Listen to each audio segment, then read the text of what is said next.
Trustee Greenberg. Here. Trustee Ong. Here. Student Trustee Greenberg. Here. So we're missing Michael and Jill. We have no action to report out of closed session.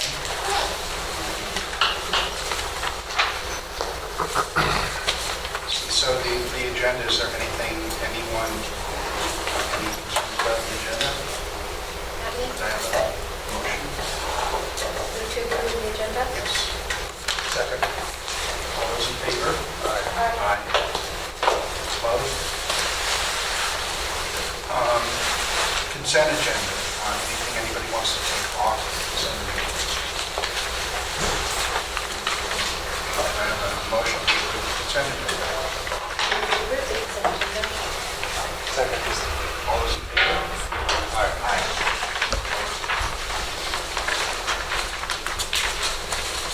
Okay, we're up to reports. Olivia. So I don't have much to report on sports yet. I'm just kind of diving into sports, but it seems like everyone's really excited and really glad to be practicing their sports again. Tomorrow we are very fortunate enough to see a Romeo and Juliet play from a group in San Francisco. They're coming to the KC, and all the high school is going to go, and the middle school too. So we're excited for kind of the scenery around the school. As I talked about before, the last meeting, in ASB, students have been pretty adamant about keeping the conversation going about 8th grade math. And so they reported to me that since our last meeting, grades 9 through 11 have all held their own independent votes and wished that they could have had the option to take Algebra 1 in 8th grade. And so they were just hoping I would pass that along to you and keep you updated with everything else that happens in that topic. Around school, we just had a school-wide basketball tournament, which got a lot of excitement and involvement from the student body. And it's fun to kind of have things going on around school. We've been lacking in that department lately. We're also in the middle of a big Bravo game, which is the spoon tag game where everyone has a spoon and not during class time, but when it comes to school, you can run around and you're assigned a target and you kind of get them if they're not holding their spoon. And then following that, we'll be starting a dodgeball tournament, and these are just efforts from ASB trying to kind of boost morale and make people excited to come to school for reasons other than academics. Then also next Wednesday, we're having a school-sponsored march to honor those lost in the Parkland tragedy. We'll be taking 17 minutes, one for each person, to kind of sit, reflect, talk about it, just have like an open conversation. Nothing political, but just time to actually reflect. And then we are hoping that community members will come. It's at 10 a.m. on the 14th on the corner next to the comm school in Provo, Preston. And we're just hoping that as a school, just take some time to have a conversation about it. That's all I have to report. Thank you. Tobin. Yeah.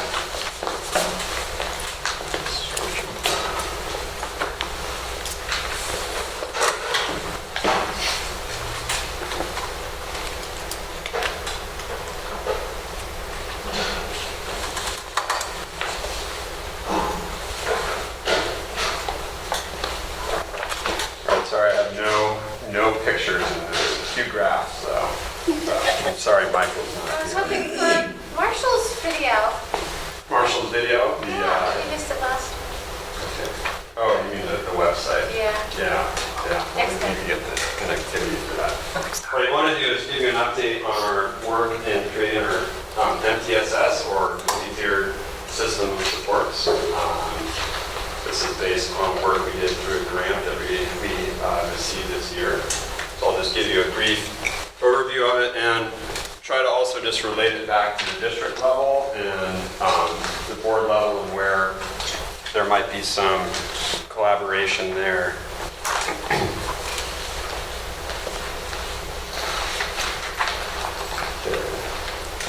first of all, tiered system of support, just to review this, there's certain things we do for all students, but if that's not working and we need some more interventions, there are things we do for some students, and even more targeted things that we might do for a few students. So as you go up, things become more targeted and intensified, and that's just a sort of concept of tiered systems. What is it? It is, according to the state, an integrated comprehensive framework that focuses on the standards, instruction, differentiation, student-centered learning, individualized student needs, alignment of systems, alignment of all the systems necessary to support students' academic, behavioral, and social successes. So there's the multi-tiered systems, and then there's all these pillars that go into supporting that.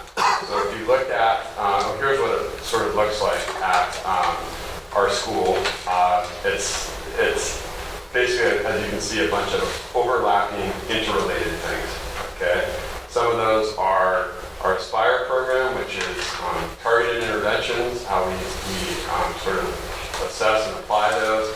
CBIS, social emotional supports, our counseling department, academic supports, including our tutorial system, instructional support and learning for our staff, we do instructional norms, data-driven, behavioral, academic, attendance, perception data that drives all of these different supports, okay? So the handout that I gave you shows the elements of a multi-tiered system of support. So you can see the academic and behavior. Really, there's a third category, which is social emotional supports that I listed up there as the counseling department. So that's one of the 5 areas that the organization that the grant worked with, called the SWIFT organization out of Kansas.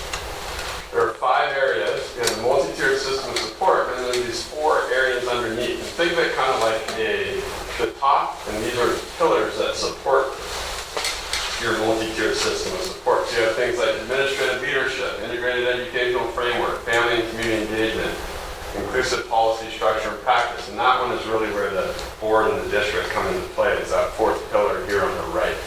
So, so we've been working on creating this tiered system of supports, all of these various things that you see here, and now we're really trying to pull them together and then strengthen them with these pillars here. And it's a huge task, and what I'm going to share with you is some of the things that we learned about our site and where we can shore it up more and put more energy. And give you guys also just a rubric that explains what these things are. So on the back of that sheet that I handed out, you'll see that this also relates to LCAP. So again, thinking about your role in this, the district role in this, it fits in nicely with some of the things that we need to do for the LCAP.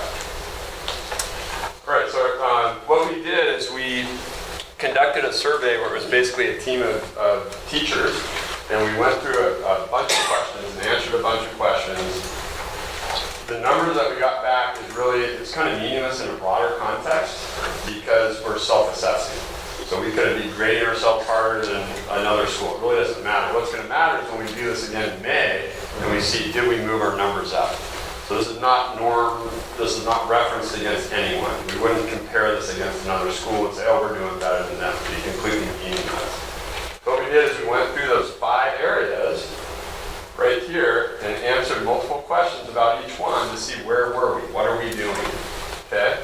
And with the rubric, basically a 0 to 3, if we weren't doing something in the 0 column or the 1 column or the 2 column, then that's where we would stop. Even though we might be doing some other things out here in the 2 or the 3 area, we'd still say we're a 1 or a 0 because we have it in this little piece over here. So that's where this data is going to come from, and I'm going to share with you. You can see that we've implemented about 40% of the things that the SWIFT organization says make a strong system.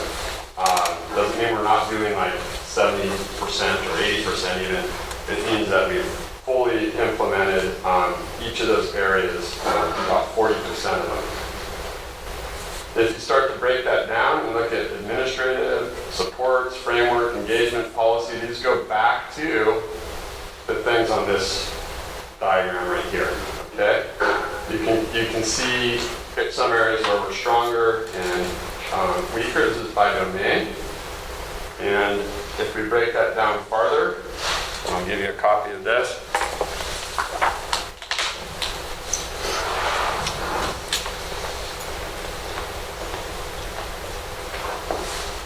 You can see some areas where we need to focus to bring them up a little bit.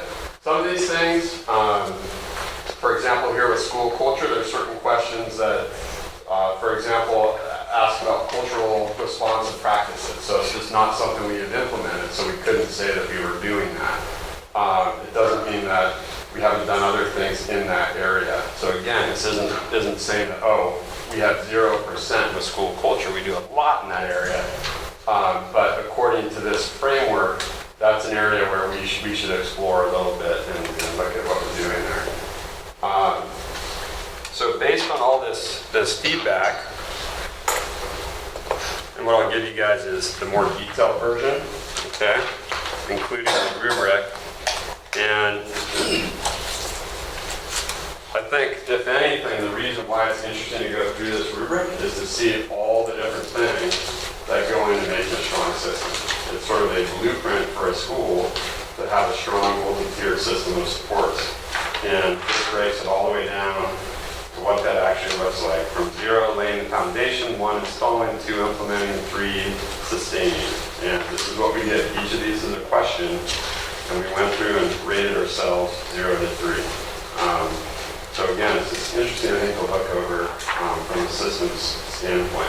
So I'll give you guys each one of those to review. Yeah. So how do you see this possibly facilitating or integrating with the WASP program? You know, when you have to go through Right. that. This is going to be a huge help because basically a couple of our big areas in WASP were to create behavioral support systems and academic support systems.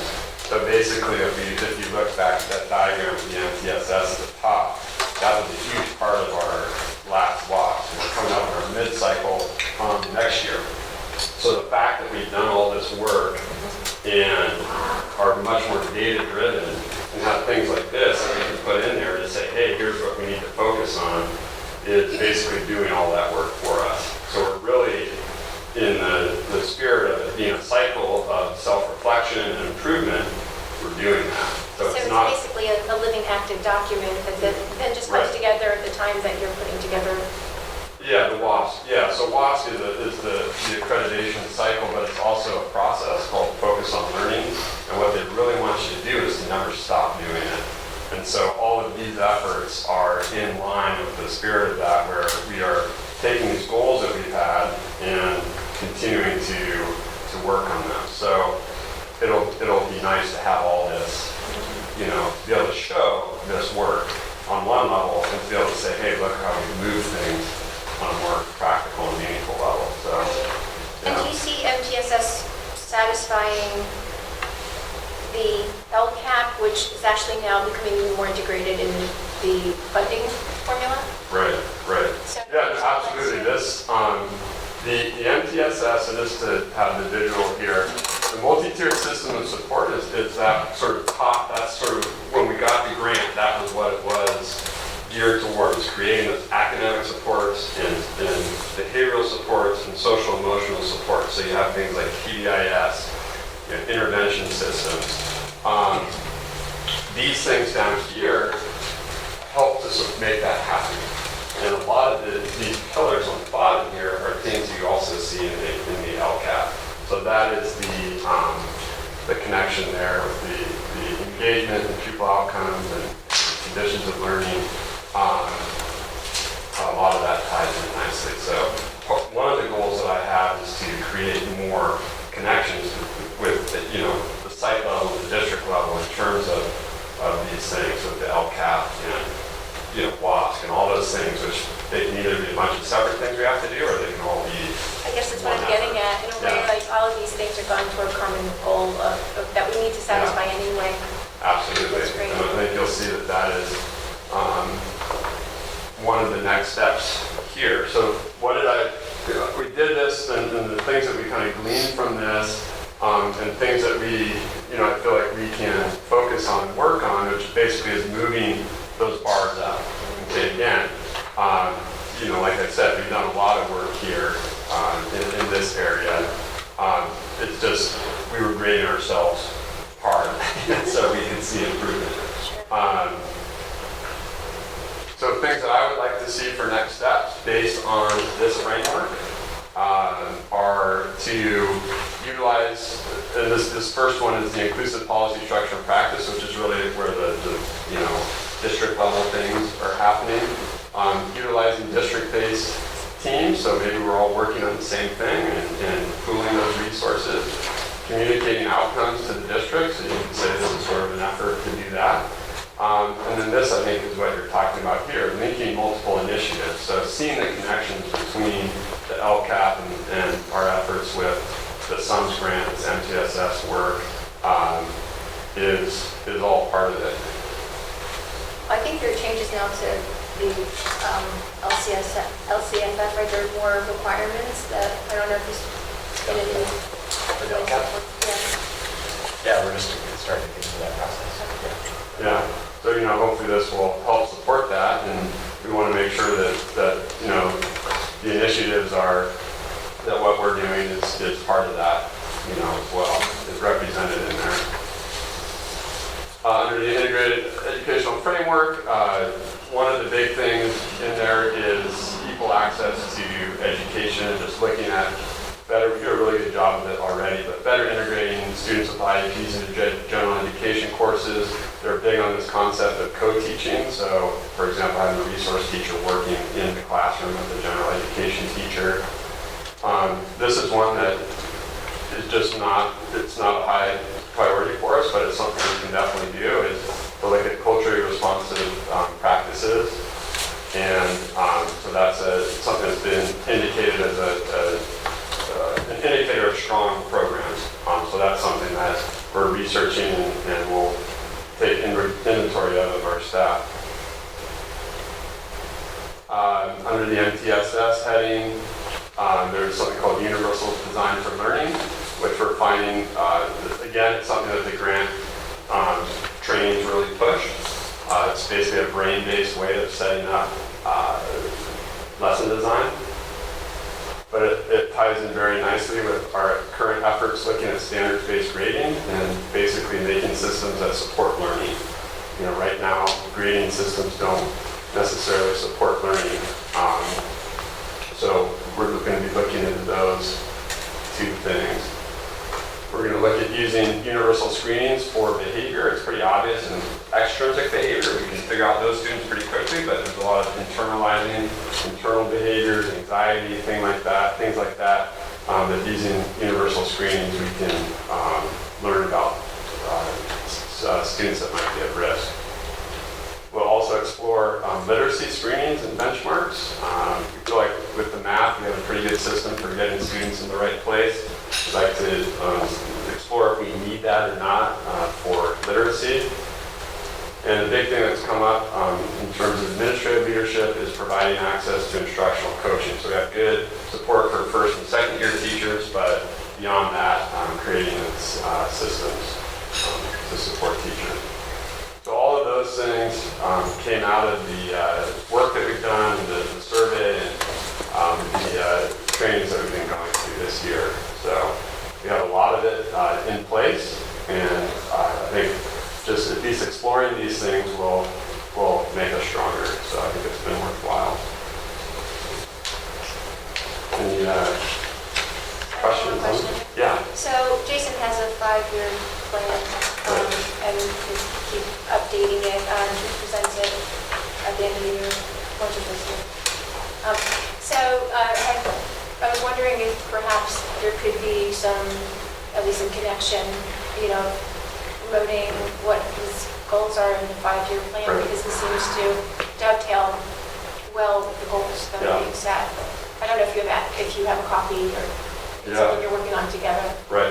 We definitely, I'm on the committee, we've definitely had that conversation, and I think that goes back to this part right here. I think that's definitely an area where we can be stronger, is working on these initiatives together with that overarching site. I think we did that somewhat with the K-8 looking at grading policies, and I'm a big proponent of having that happen, having districts, not just site-based teams doing things, but also district-based teams. I think is, part we all wear a lot of hats, but I think it's a synergy and we get a lot out of it. So, absolutely, it's a good direction to go.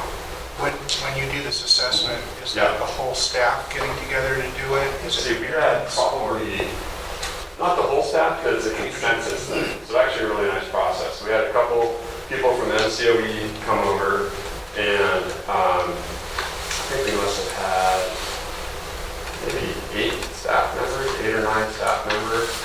And basically we had cards, you hold up a 0, 1, 2, or 3, and then you have a discussion about it. So the nice fringe benefit is that you have this group of about 8 or 9, which is basically like half of our staff, having an in-depth discussion and sort of looking critically at what we do. And we really took it seriously that if there was something on the 0 column laying the foundation that we weren't doing, even if we were doing things in the 1 and 2 column, over here, we said that was a 0, or a 1 or a 2. So this, however far we could say we really went over, that's what we did. But hopefully next time we do it, we'll see that we move the columns up. Again, that's what we're looking for. The actual numbers are sort of, not meaningless, but not comparable, really. And who determined what goes in the 0, 1, or 2 column? Was that the state? Well, if you open, did I give you these yet? Here. All right. I have another one. It's just a lot of paper.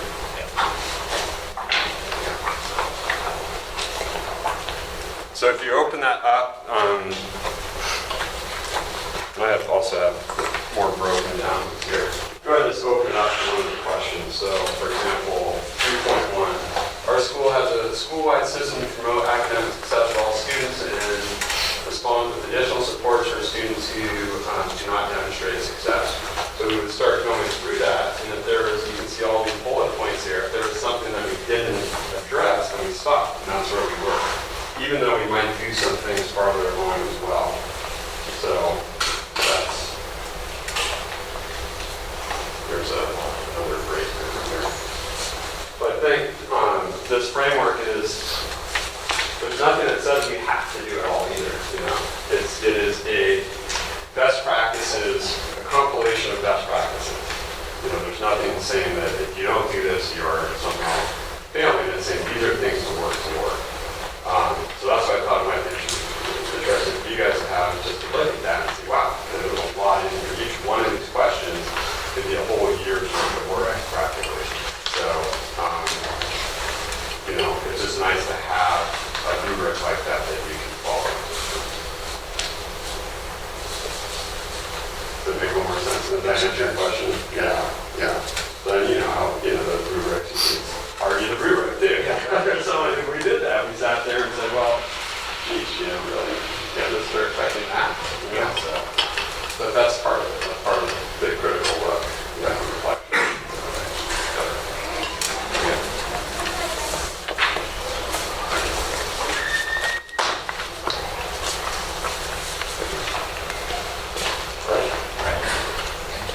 Sorry, no pretty pictures. That was beautiful. Jason? So yeah, I was going to comment a little bit about that, Justin, you brought that up, because when our strategic plan was created in 2013, that was just before LCFF and the LCAP.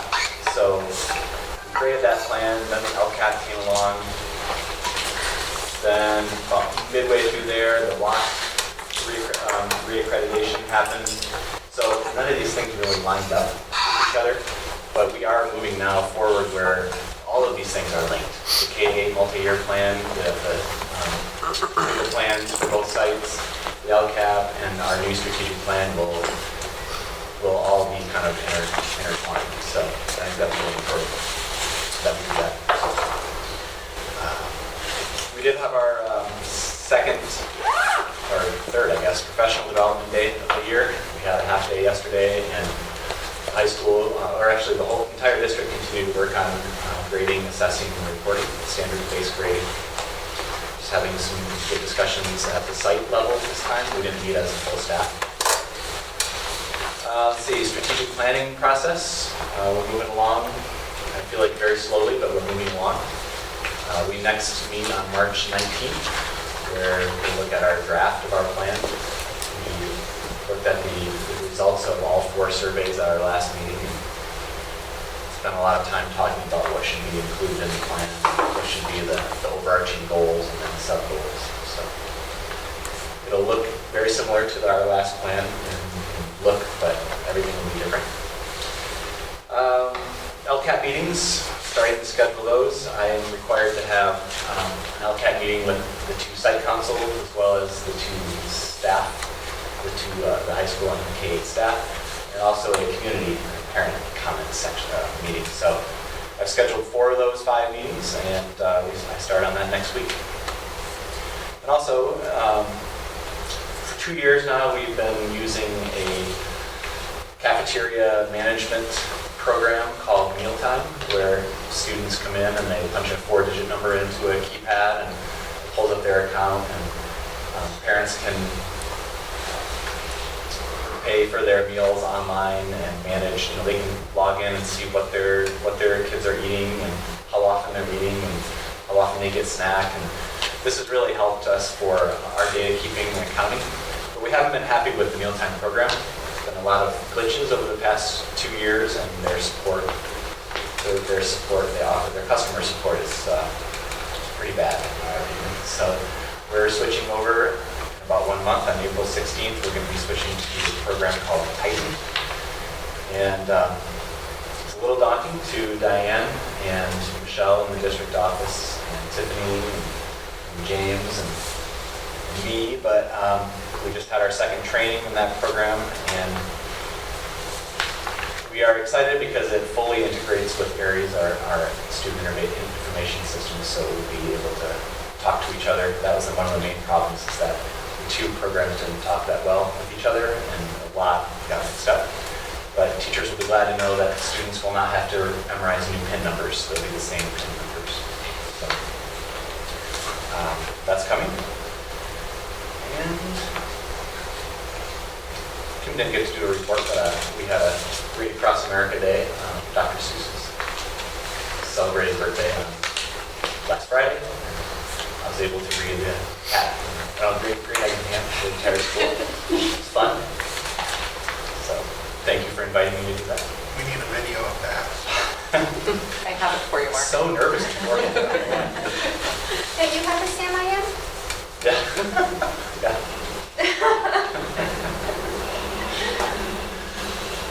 That's it. Okay, thank you. MTA. Sure. So Marshall's going to give an update on some more things that are happening at the high school, and I'll do a couple things for the K-8 school. In addition to Read Across America, we had an assembly where someone brought some rainforest animals, and the students got to interact with them, snakes, lizards, bugs, the works, and the kids really enjoyed it. And middle school, so everybody was really into it, so it was successful. And we also have, those of you who got to make it, really incredible event, Spring Sing, where we had our kindergartners and first graders singing songs that they learned in their classrooms, and both the second and third graders, each group played these incredible ukulele performances. They were really amazing, multi-part, the rhythm, the whole thing was really incredible. So Hannah Grimberg in the third grade and Sasha in the second grade. She's still later. She has been good. She's they put a lot of time into it, and looking forward to that girl. So, and high school. High school. Olivia and I think Mr. Hahn covered most of it. I think the only thing I was going to add was that 8-week planning and getting all that prepped and ready to go is in full swing amongst the staff and students fundraising, stuff like that. And then one event that I got to eyeball and observe was the 2018 egg drop with Mr. Crockett's physics class last Friday. If I were to channel my my inner Mr. Hahn, I would have to say it was exciting, rather excellent to see all of the physics students really like having a blast. And I got to do some slow motion photography. We got to kind of break that down a little bit, and I made a little video for them. Seeing a bunch of teenagers fired up about physics was really cool to watch for a day. So that was fun. So that was his first one. So it was kind of a really neat experience to see that go down. So, yeah. So I'm also going to present some of the things I've been up to as a teacher. Share with you guys. So one thing I'm super excited about right now is chess. I like it. It's fun. And my own son, who's in first grade, was interested in it, and some of his friends were too. And so I started asking kids if they want to have a chess club. And I had no idea how popular it become. We pretty much every morning and every lunch recess, for lunch recess, kids are eating in there. In my room, there's often like 20 kids playing chess and eating. It's just, it's almost problematic actually. But we grades first grade all the way up through middle school. And the kids pushed me into trying to organize a tournament. And I asked kids, and we've got 85 kids participating in the K-8 School. So most of the fifth graders,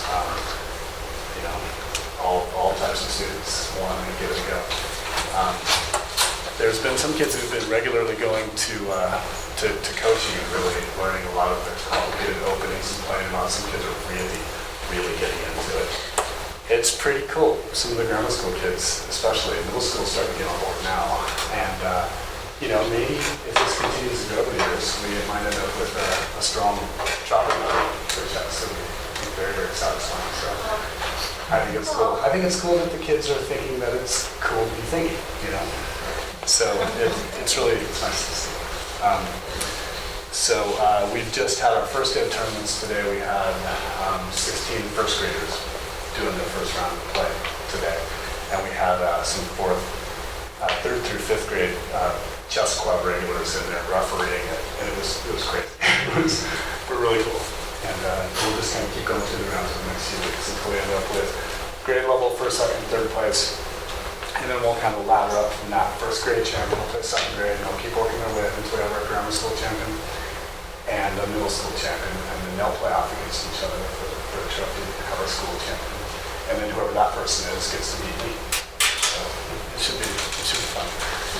So that will continue to play out over the next month. So on to the other part of my job, we just had an exhibit at the Oddfellows Hall, and it's our last one. We've had that show with Janet Salt for 9 years. It was sad to see that end. Janet and her Flockworks exhibit have been so supportive in so many ways of the school and of me and our art program, and making sure the kids are able to exhibit their work with our local professionals. Some of those exhibits have just been incredible, really, and the grown-up artists have been so supportive and proud to be showing their pieces next to these excellent kids' pieces. It's been great, because that's what Janet does. She holds communities together with her art.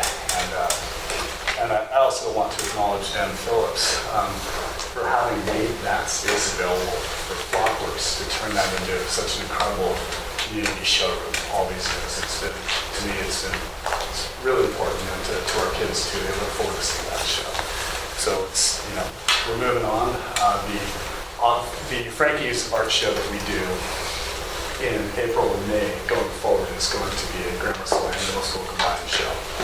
So we'll still be giving the younger kids a place to show their work as well. So a couple of the projects we do. This one is relevant to this because Janet Self years ago, when I first met her, she was leading these kind of group projects with kids with pain and encouraging kids to come over and put their little marks on these things that she was organizing. It's her style of doing work, and I found it very inspiring, and I thought, I want to do something like that. But I don't want to have to steer it at all. I assigned the kids within each group. I knew their abilities, their styles, their genders, for the most part. And I assigned them randomly, kind of split friends up, people that don't work together a lot. And I had them come up with they had to come up with an idea that the group agreed on. They had to come up with a governing system first to come up with a decision, come up with what they want to make, and then create it where everybody's participating in it all the way through so that it looks like one person made it. And those projects have just become stronger and stronger. We just started hanging them up. You can see some of them over here, but I just want to show you a couple of ones that haven't been up on the wall yet. This is a 4th and 5th grade piece by Bryce, Xavier, Savannah, and Olivia Brooks. And it just seemed nice. Just kind of flashy some lyrics. And here's one out of Albion. We do this in the outlying sites as well. And this is these are kindergarten to 3rd graders. So Zelda, Dean, and Quinn made this one. And so, team art. A couple other things we're doing.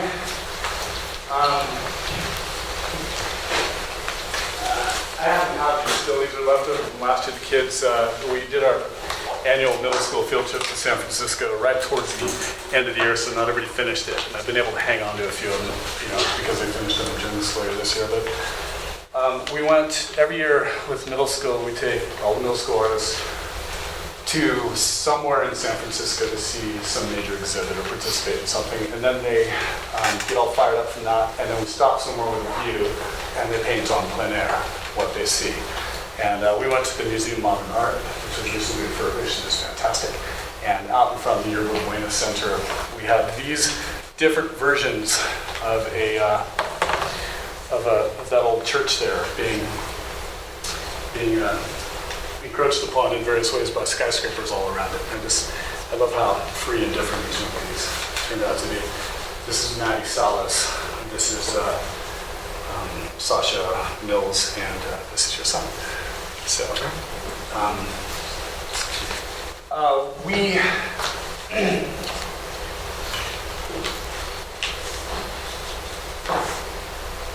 I should say that Muse helped to support that field trip last year. We weren't able to raise enough money early on to get that one going. We're doing good for this year's trip. We have for all the other ones, but I'm really thankful to Muse for having made sure that our program was able to keep going at a high level last year when we were running low. I'd also like to acknowledge Fabric Indulgence. They have a storefront out by Harvest in Fort Bragg, and when they closed that storefront down, she donated all of her art supplies to the K-8 art program. And I've kind of been holding on to them and kind of leaking them out a little bit so students become ready for it. In fact, the middle school, the art program is built so that it offers something new to the kids all the way through all the years. So that by the time they're in 8th grade, they're still getting new stuff. And these students, I'm just showing you a couple of them that were on the pile. There's so many other pieces to show you. Saga Cabin's one. This is Maylee Daniel. Lava fish. And I don't know, Saga did this in half an hour, the whole thing. Just kind of whipped it out. She's just so free with it. But these are oil paints. These kids have a high level of competence with paint and everything else they do. So I can justify handing them a $20 tube of paint and say, go, So thanks to Prentice for having set us up with enough materials to keep going with that. Fabric Indulgence, rather. I want to show you one other piece that these kids made. So this is, the advanced art is a class within a class. I have my normal middle school going, and these kids are able to work independently, clean up after themselves, to improve their skills. They were there when the introduction lessons happened in previous years. We were getting into figure drawing this year, and this is Maylee Daniel again. This is a 2-minute drawing of a live model. So, not anybody who does figure drawing. Any grown-up who does figure drawing would be really stoked on that. So anyway, I'm very proud of it as well. And the advanced art students are going to be going on an additional overnight field trip to the Bay Area this year. And we'll be hiking up and painting the view from the top of Mount Cannon and doing some other things too. So it should be fun. Thank you. And I would just say also the exhibit out here in the hallway is incredible. Everybody should slow down when they go by. It's only about 2/3 out right now. Thank you. Is anybody from SEMAS here that would like to?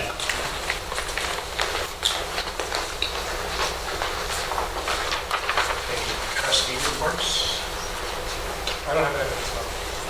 Oh, actually, one thing, lacrosse season has carried out, and there's going to be home games. I think the first one is 18. I think so. Yeah, and it's, as long as it's wonderful. Field out there, best view probably in the country, and athletic field. Encourage everyone to come watch. Well, I did hold meeting regarding the other areas, and it's on the agenda for later, so I can say my results of that gathering for when we have that on the agenda. Okay, great. I'm working with Amy Sawyer and Jay Day, who's not here tonight, to try to set up a school tour for the two of us, primarily around math classes and having a discussion about that afterwards. Robotics also. Jim's back and available, we're going to do that. That's what I have for tonight.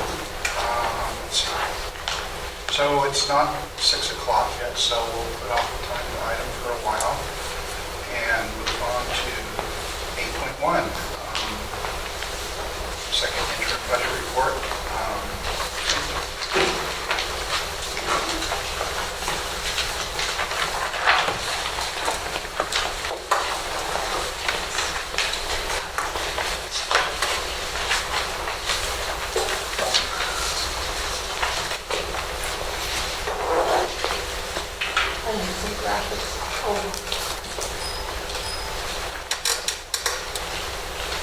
One that doesn't.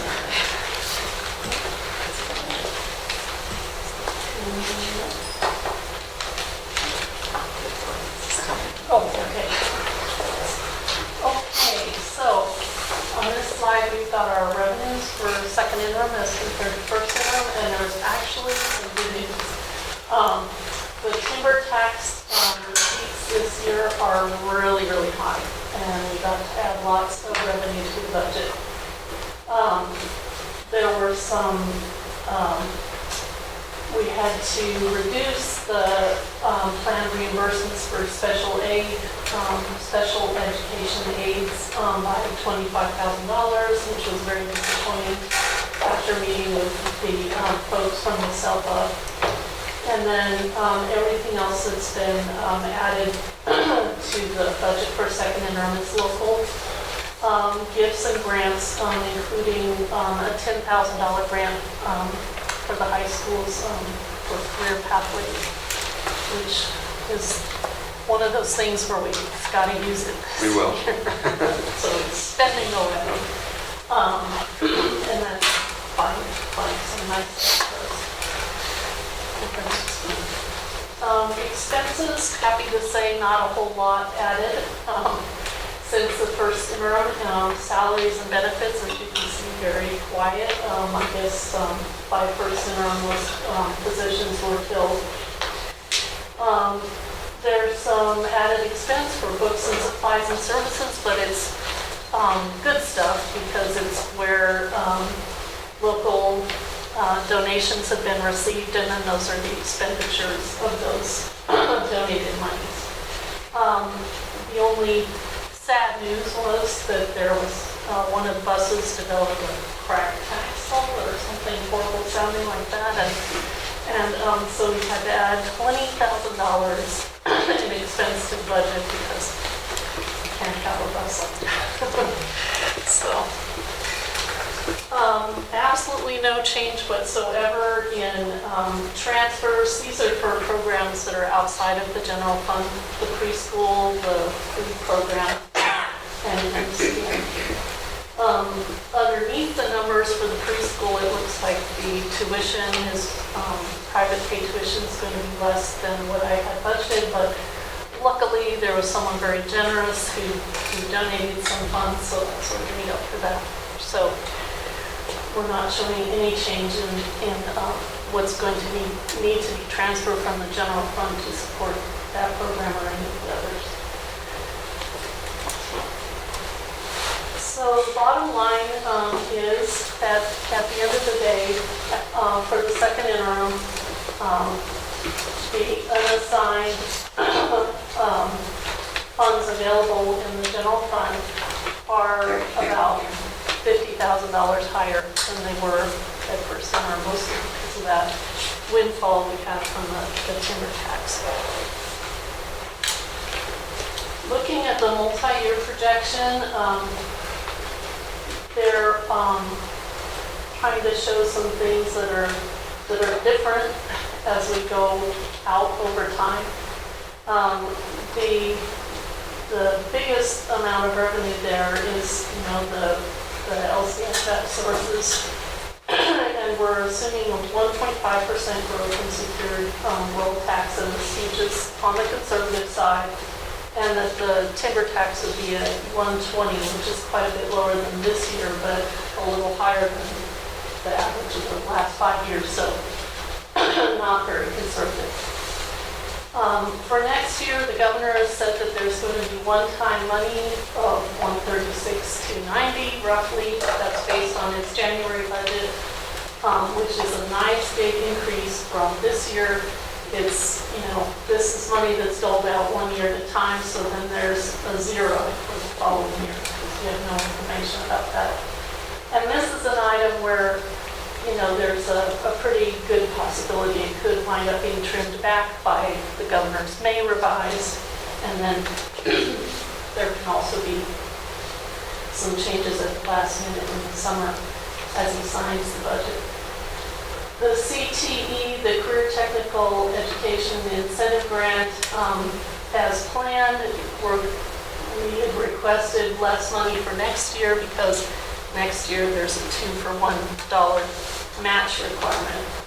So that's going to be purely used to support salaries, and it won't be any money for supply purchases after that next year.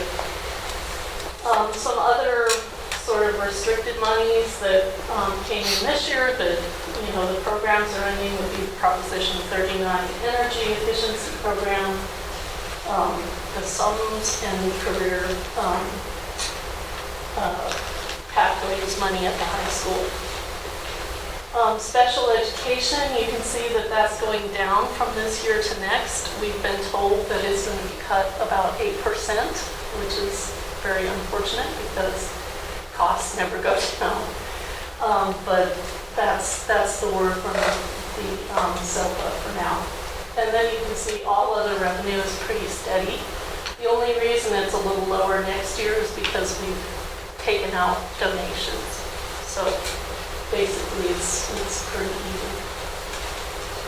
The salaries for this year are just below 4.9 million.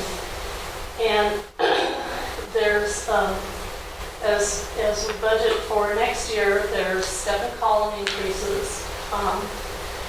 And then there's an increase in the required contribution rates for employee pensions. And then we've also budgeted a reduction of 1 FTE, and that's going to come without any unhappiness because 2 teachers have requested to share a position for next year, so that works really well for them, and that allows us to put that savings into the budget. And then all other benefits are pretty flat. And then if you look out 1 more year, you see that your base is already starting higher because you've had the step and column increases. And then you have another set of step and column increases and yet another increase in the rate that the district is required to contribute to the pension plans. So sort of a an amount of money that grows every year if nothing happens. So there's one more FTE reduction dropped in there for that year. This is a very rough cut. I mean, there's no really specific plan at this point for how to do that. And so then everything else is pretty flat. So what you can see is that at the bottom you see, there's a deficit spending for the current year of, more than $2.25 million. And then it grows a little bit next year. And then the year after, where we don't have any one-time discretionary money and there's no more career technical education money and there's all these gaps starting to come, the expenses are still going up, then we're looking at $500,000 cuts projected for that year. If you look in your, let's go to the next. So these are the balances that result over the years. So the unassigned is almost $2 million at the end of this year, then declines by a couple $100,000 next year, and then would be down to 1.2 in the third year. And in the packets, there is an Excel sheet with little teeny tiny footprints where we went out one more year because we're going to have to do that soon when we do budget for next year.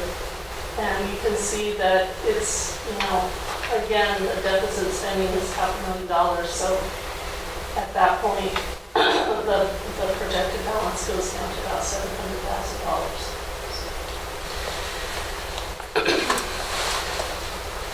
So the next pieces are the district is currently working with the teachers union and classified union to negotiate salary increases, and there's nothing for those in any of those figures that I showed you.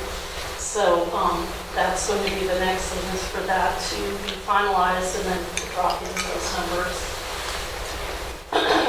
And then very soon, in 2 or 3 weeks, we will find out what health benefit costs are going to be for next year. And in another couple of months, we'll find out what the workers' comp insurance rates are going to be going up. Another big question mark is our interesting federal administration is talking about slashing budgets for education. And we don't have anything folded into these figures for that, but there's a good chance that there are going to be cuts in what the district receives from the federal government, which luckily is, a fairly small piece of the overall pie, but it's still significant. And then in May, we will see the governor's next iteration of his budget and see if by that time he's decided to cut that discretionary money that we're hoping that we'll have for next year. So a lot of big questions and a lot more to come on budget. Thank you. Questions? Okay, I think we'll come back to Cynthia after the timed item, parent community comment. Items not on the agenda but within the jurisdiction of this body may be addressed at this time or be submitted to the superintendent in writing for board consideration as an agenda item. A 3-minute limit is set for each speaker on all items. The total time for public input on each item is limited to 20 minutes. That's from Government Code. The Brown Act does not permit the board to take action on any item that's not on the agenda. In addition, in order to protect the rights of all involved, complaints about employees should be addressed through the district complaint process. Speaking about a personnel issue at a board meeting may prevent the board from being able to act on it.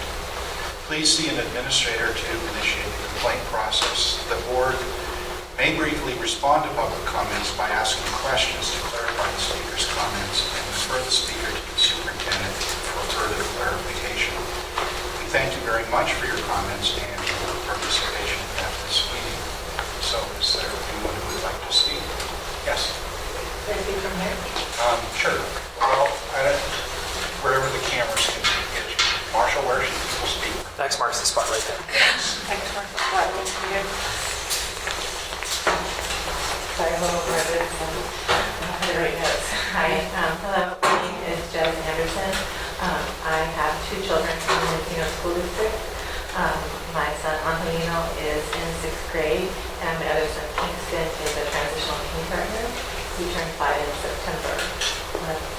I am also a graduate of the school district here. I went to all the different schools here. I got my California High School Proficiency exam when I was 16, and I went to college for 7 years after that. So I didn't actually get a diploma from the school, but I completed all the schools here. I'm here to express my support. First, for the K-8, I support the school.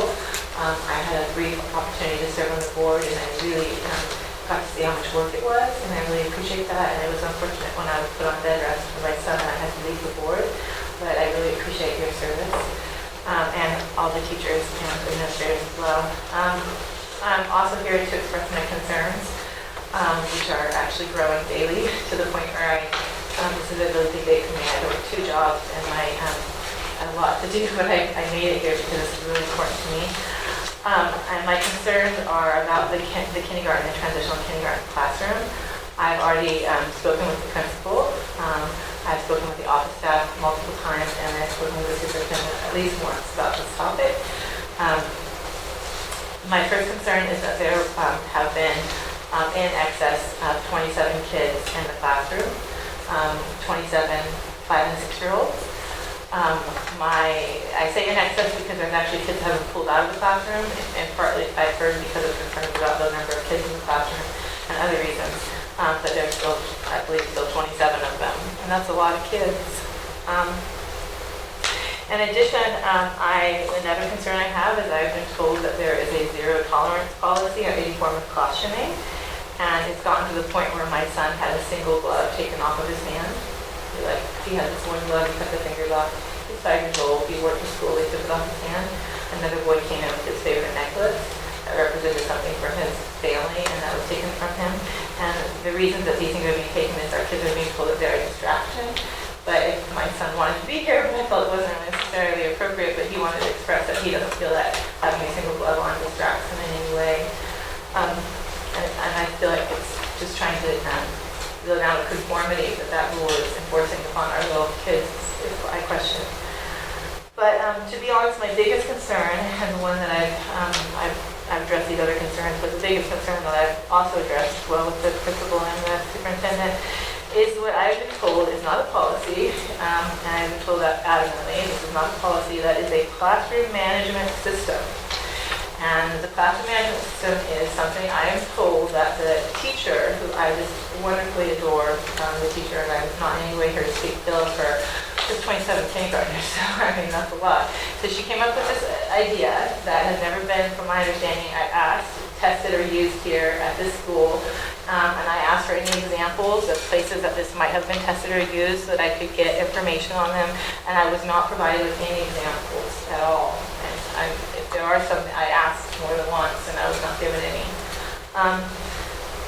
I understand that kids being late is a distraction, and I know that it is a distraction for all of the grades, not just for kindergartners and transitional kindergartners. So one of my concerns, however, is about the due process issue, that this rule is only being applied to kindergartners and transitional kindergartners. It's not being applied to any other kids in the school. So my son, I'll explain a little bit more, but my older son arrives at 8:31, he can go right to class with a slip. If my younger son arrives at 8:31, he needs to go to the office where he sits on a bench behind it's a kind of taller bench and it's a smaller bench. And recently I observed 4 kindergartners sitting on this bench for 15 minutes, and then they are led to the classroom. So if they arrive at 8:31, originally I was told it was if they were after 8:30, if they were there at 8:30, they could go right to the classroom and they have to be in the door at 8:30. I showed up at 8:30, like on the dot, and I was told actually it's the last seconds of 8:29 that if you get into 8:30 that it's actually you're already too late. And definitely at 8:31. I've actually been intercepted at the door at 8:30 and a half and sent to the office. My concerns is that this is punishing. I feel punishing kids when it's their parents, like me, that are blowing it. I feel like I'm trying so hard to get my son to school. I live on the very end of Navarro Ridge Road. I'm a single mom, and I really value my kids being on time to school. My kids are on time to school today. They are mostly on time. I mean, I know that I'm not perfect with that, but I'm really, really trying, to the point where this is causing us such anxiety because my little boy perceives that he is in trouble, and he calls it the trouble bench. I try to explain to him that he's not in trouble, but it's hard to convince him of that when the behavioral counselor is standing next to him, the same person that they go to speak to when they are in trouble. The other day, there were 4 kids. My son was not one of them, but there were 4 kids sitting on this bench, squished together. They had no activities in their hands. I was told that they are offered books, but they have to ask for them, that there are books there, they have to ask for them. But the kids just sit there and like they're shell-shocked for 15 minutes. And then if they arrive after, so that's if they arrive at 8:30 and a half to 8:45, they sit there until 8:45. If they arrive at 8:46 or later, they sit there until 9.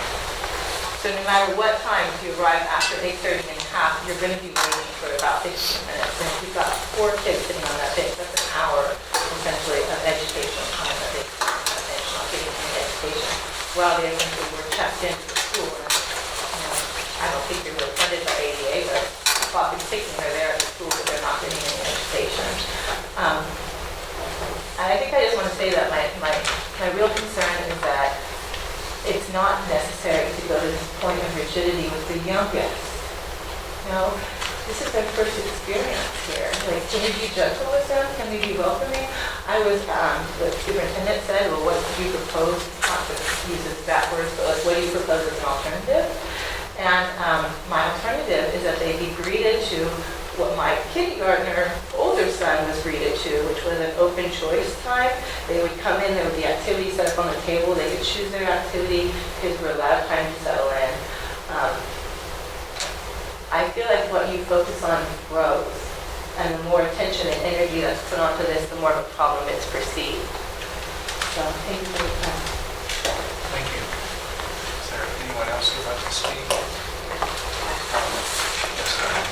And please try to keep your comments as close to 3 minutes as you can. My name is Beth Boss, and I live on the Alvin Ridge. And the whole idea of shaming them for kindergartners specifically, in order to social engineer the parents, is so alien to the hip-neck culture of the school district.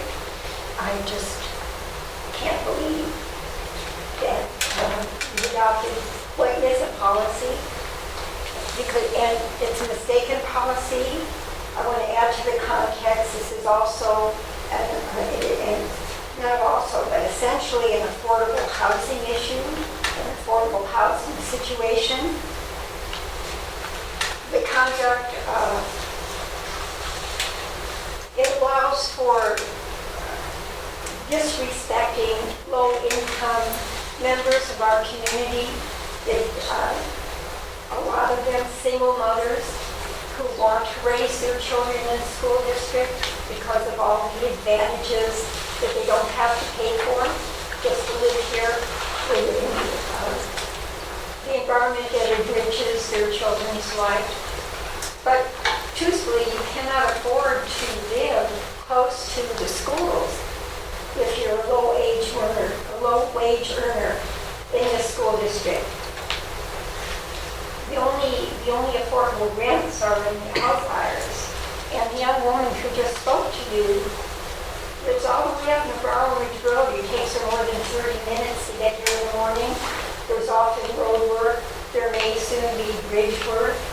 And all of the burden is put on the parents. The anxiety of their children being shamed, because it is a shaming bench. It is a punishment if that's the way it's being perceived by the children. Next year, they're going to perceive graduating kindergarten into going to becoming a big kid and not having to sit on that shaming bench. I think you need to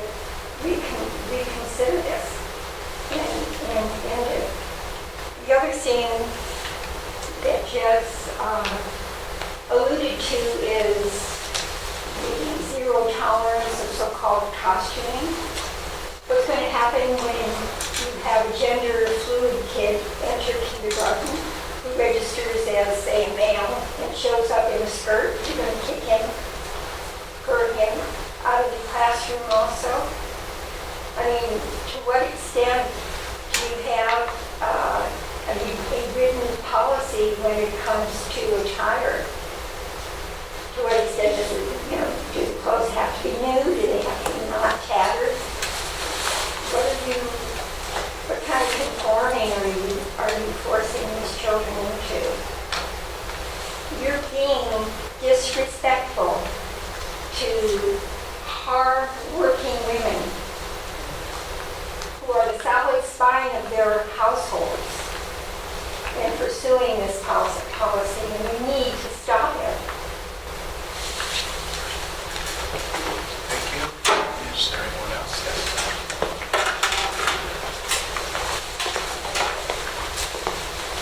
Kate Clark, She, 30 years, 3 generations of children in this district. Now I'm raising my grandkids. I'm here to tell you we're losing ground. The authoritarian nature that has appeared in this district as a result of the administration should be addressed. These rules and regulations are not benefiting our children in any way, shape, or form. I have been lied to. I have been lied about. I don't particularly care because I'm older and I can take a lot of abuse. But when there's children involved, I will drive all the way to the comp sheet to address you. Now, the situation, I'm here mainly to support Christine. The situation seems really over the top. Kindergartners need a cooling off period when they enter a classroom. That seems to be apparent. That they are forced into an authoritarian situation, being forced to sit on a bench while their parents struggle, seems so counterproductive. I'm shocked that this is the school that 30 years ago was what I would call a progressive school. This is no longer, I can't recognize that progressive element in this district any longer, and I'm frightened for these children. We need to raise free thinkers. We need to not raise consumers. We need to support school gardens. We need to support the good teachers. Now, my granddaughter, she suffers from PTSD from being in a home of drug addicts. I've done my best to bring her forward in the last 5 years. She's doing well. But this school district, this administration, called Child Protective Services on me without addressing a problem. The child was not being harmed. It was obvious. The child was well cared for. This was an attempt to silence me. It didn't work. I'm just saying, you've got a real problem on your hands with this administration, and I think you need to address it. Thank you. Thank you. Anybody else? Yes. Hi. Sorry about the shoes, but with a swim meet, which by the way, the high school now has a swim team, and they have meets, so I was there. I'm Shanti Bishop. I'm here to talk about a couple of things. One thing I spoke to Jason briefly about, and then the more I thought about it, the more I thought that the board should probably consider looking at it, which is, you may or may not know, the volleyball season for the high school will start on August 1st, the practices, and they will actually participate in league games before the school year, before school actually starts, which means that things will have to happen at the school to prepare it to be ready. And I know Jason spoke about the athletic director starting earlier, but if this is the trend, that more schools are starting earlier, maybe we do need to get on board somehow, because eventually I see it catching up with us. And also, I really just don't think it's fair that only a certain group of kids then loses 2 weeks of their summer, basically. We started practice before last year, mid-August, now we're August 1st. And we're participating in league games in a gym with no kids in our school, which just doesn't seem like the right thing anyways. And to add to that, any kid that plays basketball also loses their February presidency break, because generally speaking, playoff games, and then next year, because the season will be pushed up or back, will be championship games will be happening during that week. So I really think, I know there's a calendar set to be voted on maybe tonight or at the next meeting, but I do think moving forward, I think that should definitely be looked at. Secondly, I received an email in regards to Muse from a community member asking Muse to fund up to $8,000 for the lead guitar program that's happening at the K-8. That was kind of surprising because we had discussed this a couple of years ago in and of itself, but more surprising and very alarming to me in the email, which I'll forward to you, is that this person states that they received the invoice for the program. I'm concerned as to how a private citizen receives a bill for a public school. And then looking into that one step further, I was part of an exploratory committee to get music, a full-blown music program in the school, and I totally support that. And met with Jason and among other people quite a few years ago, and it was established that it was just too expensive, and there were just a lot of things in our schools just not in our favor. With that said, just by some rough calculations from looking at this elective, which is an elective, it's not a program, it's an elective, so not every kid, it's their choice to take it. So far, what I figured, it looks like it's costing $26,000. It's happened for maybe, it's been 1 year and then a few months into this. It just seems like an exorbitant amount of money. And that, coupled with the fact that this private citizen in town is contacting you saying that they got a bill for the program, just a lot of red flags for me. So I would appreciate, I'd like to know what the program costs, and I would like to know why a bill for a class at a public school is going to a private citizen. So thank you very much. Thank you. Anybody else? Okay. Go on to 8.2, Cynthia, again, this is a workshop. And I'll make this really quick. I think one of my requesters of this isn't here. Was one person on the previous. Anyway, so I have, I think, a copy of the same warrants that are in the packet, the same warrant report. It's pretty straightforward to read, but there's a lot of strings and numbers on it. In the first column is the actual warrant number, basically the check number. And then there's a numeric identifier for the vendor. That's really dull, but then there's the name of the vendor. So you'll see sprinkled around in there, you'll see employee names, because employee reimbursements are paid by these checks. And then you'll also see vendors. You'll see a lot of, every month, once you'll see a very large payment to SISC is the acronym. It's for health insurance benefits for employees, and that's paid by check once a month. So that's probably the biggest thing you see here. Every month, I'm sure you'll see lots of vendors that you can guess are for the cafeteria, you know, Cisco and United Natural Foods and that kind of thing. After the column with the name of the vendor, there's this big long string of numbers. That's the accounting string, and I'm sure it's not exciting for anyone except a real ultimate nerd like myself. But one thing is the very first two digits that do tell you a little bit of something. If it's a 6-3, then that means it's something MCN is buying. Because that's actually the fund number, and that's the fund that MCN lives in. If it's 01, that's the general fund. And then, you know, the next four digits are the resource. And just basically, if it starts with a 0, that means it's from the unrestricted general fund. But if it starts with a number that's like a 2 or higher, that means it's for a restricted program. So chances are someone is spending something that's a grant or a donation for a very special purpose. And then there's some description, which isn't very descriptive. There are more characters in the general ledger, so the descriptions are a little more helpful in there. And then on the way on the other side is the amount for each check. So it's pretty straightforward.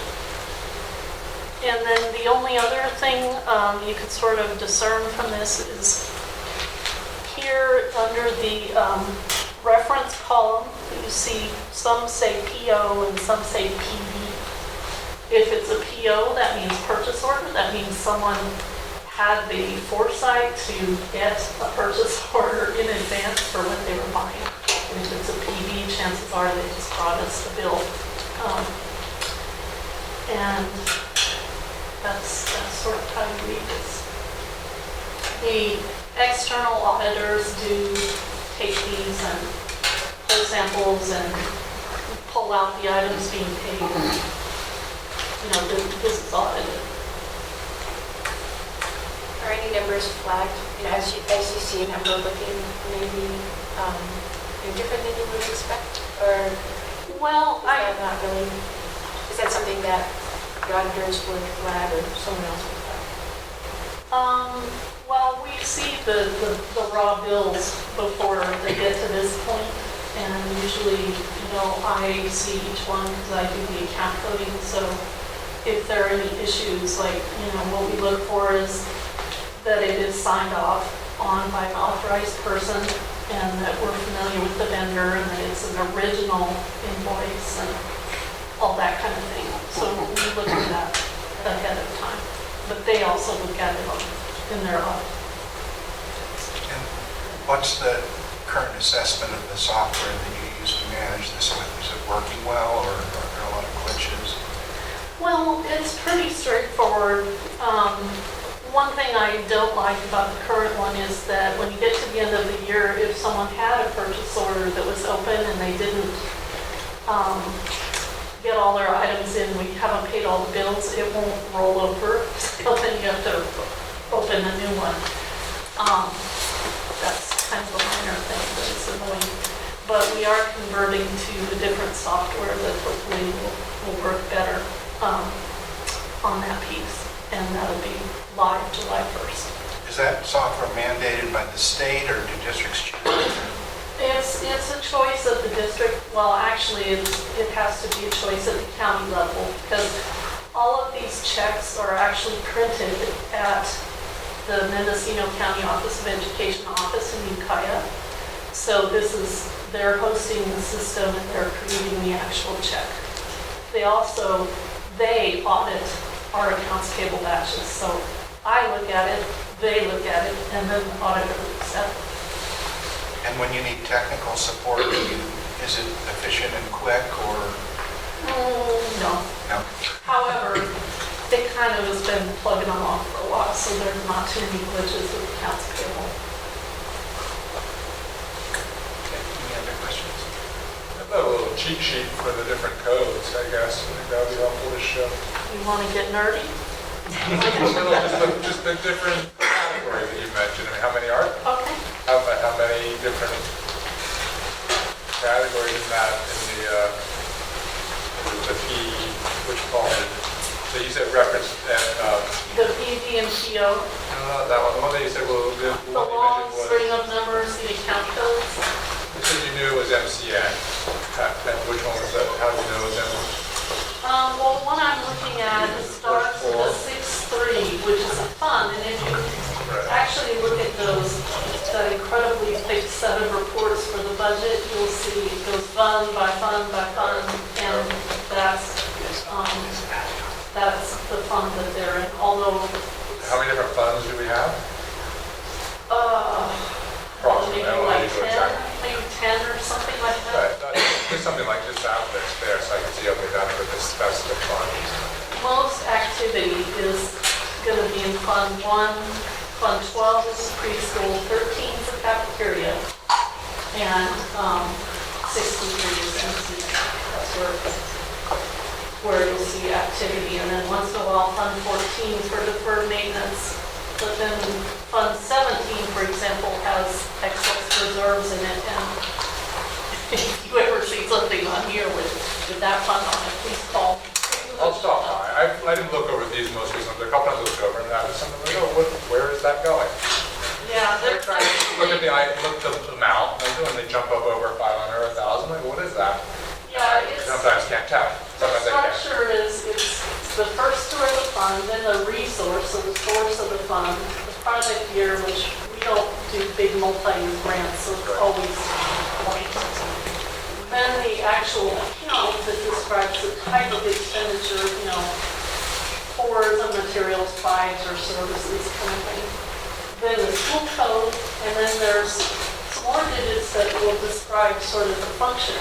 So if you ever see something where in the second to last set of numbers, there's a 7110, aha, that's the board. Okay.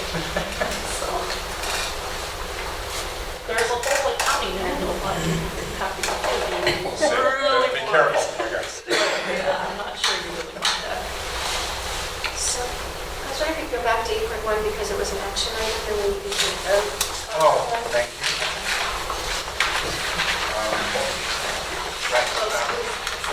Sorry. Could I have, is there any discussion? Is there discussion about the budget? Okay, I have. I move to approve the second interim budget report. All those in favor? Aye. Aye.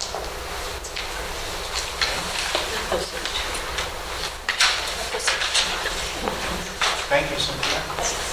And now we're going to have a report from Rebecca Bailey, our technology teacher.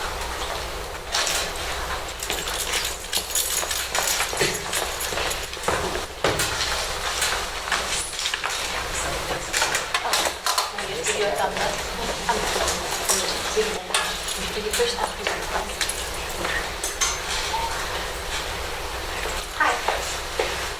It's been a while, so I'm going to give you a little bit of an update about some of the technologies and some of our plans for the future.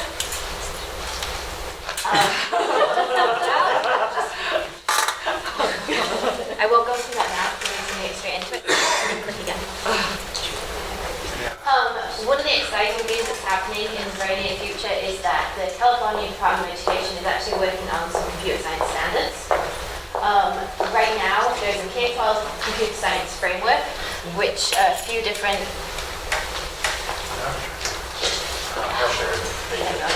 Oh, great. There are some K-12 computer science, there's a framework that's been developed with a number of different agencies, including Code.org and the CSTA, which is the Computer Science Teachers Association. And then there's also some computer science standards which are national, but they're being used to create some California ones. The draft is scheduled to be available this March, and then through various different public reviews and approvals, it should go to the state board in September. So the good news is we are pretty much in the line with a lot of things. There's only so many hours a day, and I meet elementary students once a week, more or less. To simplify things, I've kind of summarized it into bands. We have some technology skills, digital literacy, and programming. This year we've been doing a little more programming because we've been building the last couple of years, getting some of the other skills established. A lot of the programming tools that we use are based on Blockly, which some of them turn into JavaScript multiple languages, but they have these nice little colorful blocks that snap together, making things a little bit more easy to understand. And we also do a lot of pair programming. I think one of the common misconceptions about computer science is that people and programmers work in isolation, but it's actually a really collaborative project or career, and so students have to work together with the same device and communicate and taking turns to be the driver and the navigator. And they really love it, and it helps with their problem solving skills and communication. Keyboarding has been a big focus over the last few years. Darcy has a class with the 4th and 5th graders. The classroom teachers, especially those that have Chromebooks in them, have been really pushing good keyboarding practice. And so our goals, we don't have specific, the Common Core standards say general things like students should be able to sit and type a page. It doesn't say how big the font's going to be. It shouldn't say how long it should take them to type that page. So we kind of guesstimated that, at 4th grade, 10 words per minute, leaving 5th grade, 15 words per minute. Good news is, between September and February, we've made some big jumps. We've still got a little ways to go. We do actually have close to 50% of 5th graders over 20 words per minute. Something magical happens in those 2 months off though, because when they come back in 6th grade, it's a lot of time where they're not having someone remind them of where their fingers should be, so it's an ongoing thing, and we're always looking at ways to continue to support them to get the good habits and keep the good habits, because let's face it, we spend an awful lot of time typing these days. Some other things that are happening in the middle school, digital citizenship. I meet with Laura's health class roughly once per month. It doesn't always work out like that. These are some of the topics that we've covered this year. Since middle schoolers are in the school for 3 years, I try to rotate those things, and there's a lot of stuff we have to revisit and redress in a different way, but it's generally the same message. Don't post things you shouldn't online, don't share things you shouldn't online, and be careful about what you believe online. We also have computer science, I've called it explorations elective, where I'm trying to pull in a bunch of different curriculums and cover some real basic things to get students hooked in, computational thinking, the World Wide Web and the internet, and building websites using HTML, some animation with Scratch, and then some programming games with Code.org, which uses a programming language called JavaScript, although it looks like Blockly, so it's not confusing text, although we can switch to it if we ever wish to. The thing that I'm really excited about this year is that I'm teaching a new computer science course at the high school. This is something that is modeled on the College Board's new computer science principles AP class, although we're not offering as an AP class at the moment. It's divided into 6 different units. The plan that we're using at the moment is from Code.org, but the College Board actually released the kind of overview and the standards a few years ago and put it out there for a bunch of different organizations to create curriculum. I love this one. It covers a really broad aspect of computer science. Students have to delve into innovations, they have to think about big data. It's not just programming. And we have a 50-50 gender split in the class right now. We have a very small class, but hopefully we'll get some more people in the future years. Following that, we do also have a programming class at the high school, which currently students are learning Python. There are a couple of students that are electing to take the AP Computer Science A class, they're working on it independently, and that involves Java and Soft, our math teacher, currently teaches that. Coming up, fortunately, is testing season. We now are going to be testing students in science on computers as well as English and math. The science is still kind of in a pilot year. We have some freedom to decide at the high school level which grade levels take the science test. One of the challenges has always been that we learn science by subject area, and then they're suddenly expected to remember what they learned in 9th grade when they're in 11th grade. And so that's always been a little bit of an issue. California is allowing schools to kind of pick and choose when students take the test. If they're done with their last science class, then they can take the test, hoping that it to be like the freshest in their mind. And we also have the physical fitness test, which happens in 6th, 7th, and 9th grade. This is a link to any other information on the school district website related to testing. We did have a social media parent night about a month ago. Anna, our counselor, and myself, and also Sage joined us, and we discussed social media. And there were lots of different questions. We did share some of the resources, a variety of resources. We had a little handout And anything kind of that came from that meeting is at this URL on the Mendocino K-8 School District website too. It's also in the parent resources if you don't get a chance to write that down. And last but not least, we currently have a lot of Chromebooks in our school district. Chromebooks are these really nifty devices that are very light. They start up very, very quickly. They integrate well with Google Apps for Education. I can manage a lot of things from our admin console. They're relatively inexpensive, about $230 a piece. They don't require much maintenance because all the updates are kind of automatic. They're very popular. We've got them spread throughout the district at the moment, and we are thinking about going one-to-one at the high school next year. Our first plan of action is to roll out a small pilot in one of our classes of 11 students, so that we can go through some of the potential teething problems and get some feedback from students as to how well our current plan might work, and make modifications before we make the final leap in the summer or at the end of next year. That's it. Any questions? What would be your assessment of the current health of the local social sphere for kids, number one, and number two, your assessment of how well parents are effectively overseeing their student use of the social world online? I think that we're in a whole new age where students have access to all kinds of things, and it's really it's challenging giving them all the tools to navigate it when it's kind of unexpected what they will run into. One of the things that we kind of experienced at parent night was a lack of confidence when it came to some of the tech that's happening and how quickly it's changing and developing. So we did spend a bit of time just kind of informing parents about what's out there. I think also there was a feeling that sometimes there's kind of a clear pressure from the students to their parents to say, well, so-and-so has this, so-and-so has that, and we can do this. And so it's just, as it always been, because I remember saying the same thing to my parents as to what time my curfew was, there's that kind of element too. We're hoping to do more of these. As always, attendance was pretty small. We probably could have publicized it more.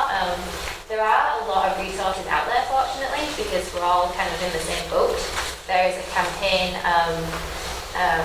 how do they put it? It's got a ring to it, but basically no cell phone or smartphone until 8th grade. Wait until 8th is how they turned it. And so the hope there is that, especially having your own personal device that's always connected, that has a certain level of privacy, it might be better to wait until students are at least in 8th grade to have access to that. One of the other resources that we talked a lot about that I even use is Common Sense Media, which has a lot very up-to-date information about new apps, about ways to approach managing things, and that kind of stuff. Does that answer your question? Yes, thank you very much. Question. So, do you have any concerns about discrepancy? So, kids that go home, they have access to computers. Is that playing out in school? Is there an issue with economically disadvantaged students not being, as adept at these things because they go home and they don't maybe have the same resources? Right. I don't see it a huge amount, certainly, especially working with the elementary students. And we have a lot of technology in the middle and elementary school. I'd like to see, there's only so many hours in the day, but I can see some gaps in middle school getting computer science and tech skills in the curriculum, and then also continuing that up into the high school. One of the challenges we'll always have as a rural area is the access to the internet. The Chromebooks do work without access to the internet, and once you get onto campus, they'll sync up. But yeah, that is probably, I would say that is more of a concern than the access to technology, more the access to the internet itself. Especially since devices like a Chromebook, they're very inexpensive. I mean, we can at least provide them through school, at the high school, we might be able to reduce that time a little bit. What's your current assessment of the condition of the labs? We have to think carefully about how we want to use those spaces. Obviously, if we're going one-to-one in one direction, we don't want a lab that's empty for significant portions of the day. The math lab at the K-8 is extremely popular, and obviously, especially in the afternoons with electives and different classes going in there, there's definitely an advantage from the teacher perspective to teaching in an actual lab environment. Chromebooks are great because you can boot them up really fast, they can close them to their 45-degree angle, and they're more of they're a tool to aid the learning. In a lab setting, it's a little easier to teach some of those tech skills and delve a little deeper. The ROP lab at the high school has had some consistent improvements, just little by little by little, a little more piecemeal. The K-8 math lab will need investment in the future, but not for another few years. And then the PC lab is in discussion. Thank you. Can I just add that, Jason, when you hired Rebecca to have her concentrate on this, I think that going one-to-one at the high school is a perfect example where someone of Rebecca's organization and abilities, she's really just stepped in and done a great job making sure that we're thinking the right way about that. Really helps to have someone that's what they do. So we appreciate that. Okay, thanks. Item 8.4, ratification of the superintendent's employment agreement. We do this in open session, and there's a state law now that we have to state the superintendent's salary. This is short of any salary negotiations this year. None of that is completed for the rest of the contract, and the current salary is up for adoption tonight. His salary at the moment for this year is $124,060, and the contract is for 4 years. And it goes, and it talks about his duties and professional activities, situations where there would be termination of the contract, and required physical examination and fringe benefits, automobile expenses, sick leave duty days, reporting requirements, professional meetings and training, expense reimbursement. And does anybody have any comments or anything they'd like to say? If not, we're going to have a motion. Motion that we ratify the superintendent's contract as written. Second. I'll second. All those in favor? Aye. Okay. 8.5, consideration of and possible action on Resolution 2018-02 regarding certificated reduction in force. Jason, you want to say something? Sure. So this is regarding the homework club program at Community Center in Mendocino. CCM leases our building, and they run their after-school program there, enrichment program. However, for many years, we have employed or hired and paid for the homework club teacher. There is discussions at CCM as to whether or not that program will continue next year. There's some kind of idea about changing the program to make it a little more attractive to families. So given the uncertainty, by March 15th, we need to do this layoff in the event that that program doesn't exist next year. But if it does, and we can always, of course, rescind layoff notices, but that's the action that we have to take by March 15th.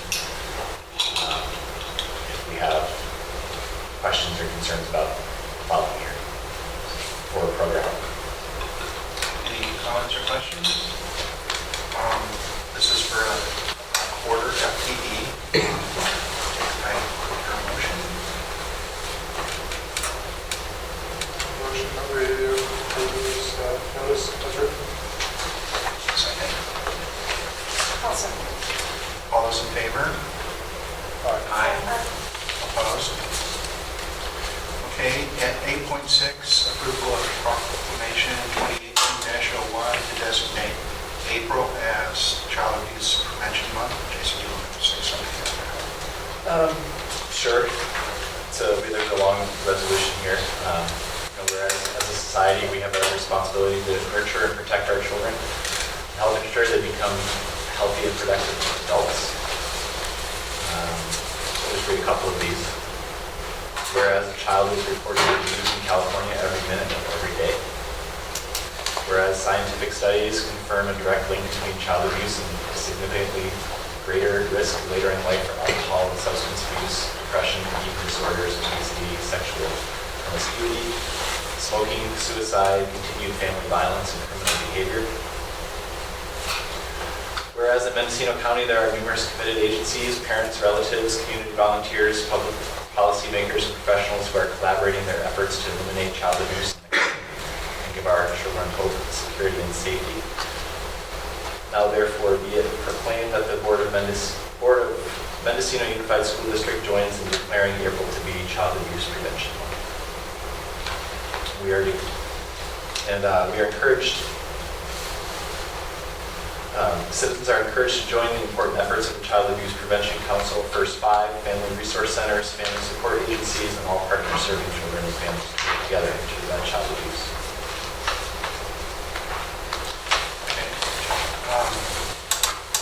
As you probably know, school employees are mandated reporters. It's a critically important part of school employees' jobs. It's a very difficult part of school employees' jobs, and even more so the people that work for the Child Abuse Prevention Agency. I'm very thankful for those people, and so is there a motion or a discussion? Can I make a comment real quick? Yes. About the mandated reporting now. Many times what we do, what we've been trained to do is if there's any doubt in our minds, any question at all, to call and just ask the question. Hey, I don't know if this is reportable, but here's the situation, what do you think? And that's by far the most often the call that we make. Because if we don't, we could face liabilities. Right. So it's a tough one. It is very difficult. Are we trying with other school districts or others? Why this month? I think it's typically this month. But I think it's just that's how it is. For us or for I think all around that April is kind of designated as I can find out for sure though. I'm just curious. I'm full support. Why now? I think about how children were treated 100 years ago. It's amazing to read history, and I'm very thankful to be taking a step up. Could we have a motion? I would like to make one more. Yes. Okay. I was wondering if we could, at the April meeting, invite one of the organizations. We haven't heard from the Children's Fund for a long time, and I thought in honor of that month, perhaps have one of the organizations come and let us know what's going on. Definitely. Good idea. Sounds good. I would to approve the designation of April as Child Abuse Prevention Month. Second. All those in favor? Aye. Okay. The board trustee area boundary discussion. This is a really complex subject, and I thank Jessica for taking it on. I've been very lucky. I've had wonderful feedback. I've spoken to a lot of people. I can get going, or? Yes, just Go for it. go for it. Okay. So I had a group just yesterday at 8. As I'm calling people, I'm trying to get a sample from all different ages, locations, view on district. So I'm trying to make it as broad as possible and going into it with a completely blank slate. I just want the information. I did have a very productive conversation with legal and a very productive meeting with some community members. There were 8 of us. Some of us are here. Thank you. So I can go straight into what I've learned, or we questions? What's the, Why don't you just go keep for going? it? Okay.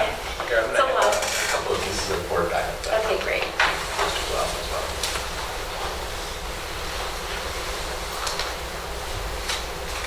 So currently,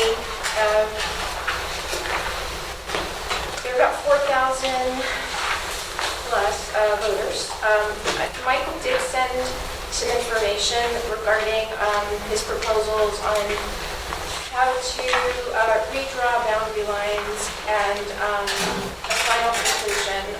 I'll just say that to get that put out because he's not here to speak for himself. So after calculating, he feels that we should keep things as they are. So I just want to get that set aside. A little bit of legalities is that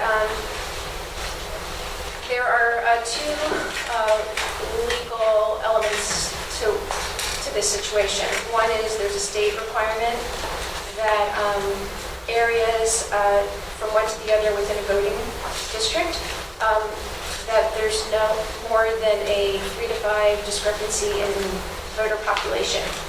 Basically what happens when you get to higher numbers, the weight of the vote in the areas of the higher number of people has less value. And so there was a Supreme Court ruling a long time ago that it's one person, one vote. And when you get to our situation, which one area has 11% of the vote, for example, another area has 36% of the vote. So the people voting in the 11% area, basically their vote has more value. Should I explain that any more? Well, I have a question about it. Should we just interrupt with questions or wait or? Okay, well, yeah, go ahead. What's your question? So my confusion is, I hear that, I understand it, and yet we all vote for everybody. If it's contested, which is another issue involved in this. But it would be possible for, say, the people in your large district to find somebody, let's say we wanted to close that out in school, which if I voted again, I'd probably vote to keep it open knowing that there are now students in it. But let's say we wanted to close that out in school. Technically, the people in Mendocino could find somebody who lived in Albion who shared that point of view and run that candidate, and that person could be elected. Right, that's a good point. So that's actually a real issue.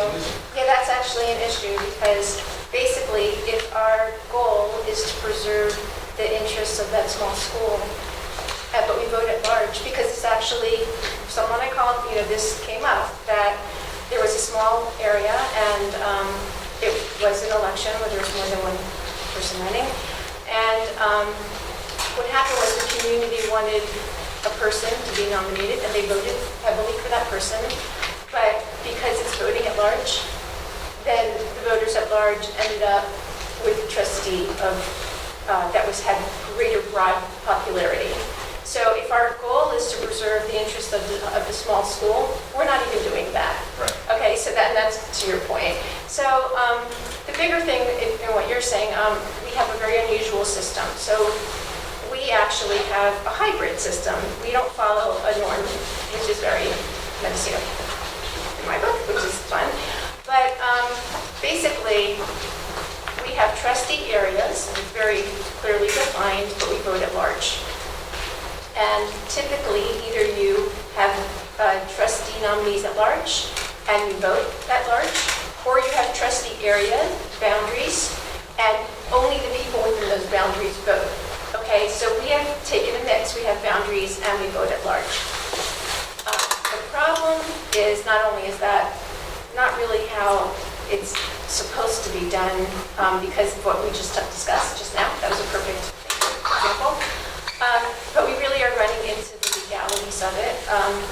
We are not in compliance, and so this is from legal. It's one thing if we don't know about it, but now that we've been made aware that we are non-compliant, and it sounds like strong language, but we are actually in violation of voter rights laws at this point. It's not a matter of if we should change the system, it's a matter of when are we going to get our act together, when are we going to change it, and if we don't change it, the county will change it. And so it's going to, basically it has to happen. It takes one citizen to come forward with a complaint. I already have multiple citizens with legal representation ready to come forward. So that is going to happen. And if we don't take control of it as a board and make a recommendation, then the Board of Supervisors will redefine our voting system. So that's where we are. We're not in a holding pattern. We're in a we have to make a change pattern. So I made up 4 options. I should say the group of people that sat with me yesterday made up 4 options. So, one, I wanted to put Michael's on because, I wanted to have that as part of Who are the other districts around? They have at large, trustee at large, voters at large, okay? Including Williamsburg, Bragg, I asked them. Okay, so we can, the first one, which came in our board packet from Michael, leave as is. The pro is that that's what we've done, and since 1964, that's what we've done. The con is basically we're not compliant, and we really actually legally cannot stay that way. Some of the stronger language I got basically is that we're culpable, and so now that now this has become an issue, we can't hide behind we don't know. So where did you get that information? About that we're not legal. from district legal? Yeah. Yeah, in fact, we got it up with an email, but I got it just at the start of this meeting, so I couldn't print it.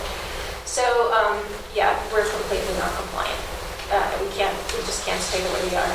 So, 3 options that we came up with is we can keep a hybrid system, which we have now, and it's a little bit unusual. Well, it's very unusual, but we could theoretically keep it. There are ways to keep it.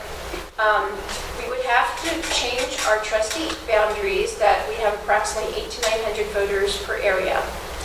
So that's shifting around the lines. I think that was some of the examples that Michael gave us. And this would provide the compliant balanced representation that we need from one trustee area to the other. But we could still vote.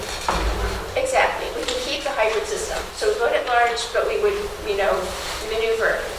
Problems with this, that's the pro. That's what we have now. The con is that we would have to change it every census. We would have to pay for someone to draw boundaries. We would have, typically you have a couple of choices. They're voting on that choice, so we might have a series of fees in the way of voting, to put ourselves on the ballot. And we would have to change it every 10 years as population shifts. Another con is when you start looking at it, so a good example is let's say we stretch out Comshy, and suddenly Comshy includes part of Mendocino and Little River, then theoretically the trustee from that boundary is not really representing Comshy at that point, because you're drawing from people from a wide area. So does it really make sense to go through quite large fees? If we're the only issue on a ballot, it could be $20,000. So it would be a lot of fees. Plus, we'd have to have the drawings done by somebody who specializes in creating the boundaries.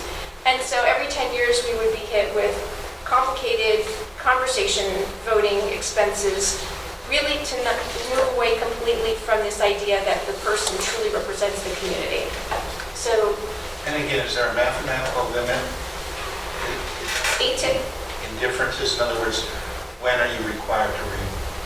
It's every 10 years with the census. It's a census because that's when you look at the 3 to 5% discrepancy. 3 to 5%, that's the purpose. Yeah, right. So if it's 6% different between 2 areas, you would have to fix that so it's less. You're right. Legal said that in unusual situations, you can inch it up to 10, but you have to have really good reason that, for example, is there a minority at risk, or is it just not geographically, are we dividing things and there's no sense to it, but really federal law kicks in and it is 3 to 5% federally, so, even though state will turn their turn around and, at 10%, we have to be compliant federally anyway. So rule of thumb is 3 to 5%. So that was the one option to change to keep the hybrid but fix our boundaries.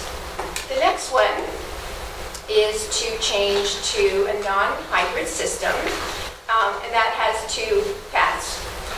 One is that we create the new boundaries, and we have those people within those boundaries select the nominee and vote for the nominee.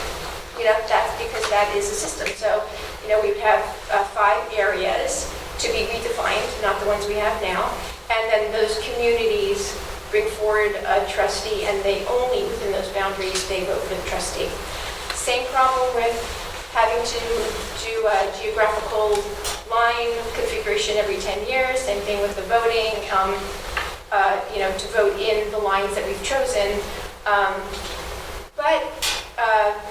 That way we have a more traditional voting system, and some people do that, some counties do that.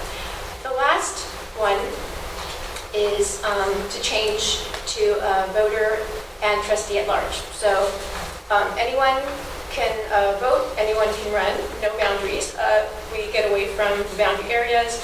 We get around from the risks of being in violation of the 3 to 5% requirement. And I just want to make a point about this one because it sounds scary, and it sounds like it's not in the spirit of what we have in the district. But just think about, you have a strong group of community members, well-versed in the issues of the district, and basically we could end up with, for example, 3 people from Albion. If they're the ones coming forward, they're the ones who run a platform, and they have a lot of voter support of the 4,000 plus people we have voting. Then what I'm trying to say is going to trustee selection at large and voting at large doesn't really mean that, okay, now we're going to lose the small schools.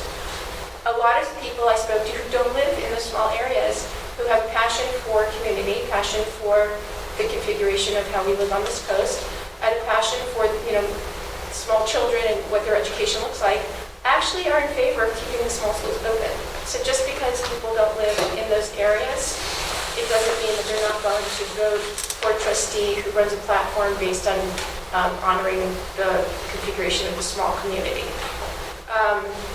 There are no legal, complications as far as this, discrepancy in areas, which is, to me, a concern. Anyway, so those are, as I said, I put Michael's stay-as-is option on here because it deserves to have recognition, and we should be considering it, but in all practicality, it's not really a viable choice because it's not legal. In a big way. So I also wanted to just take a moment to talk about a little history. Did we give this out? No. Okay.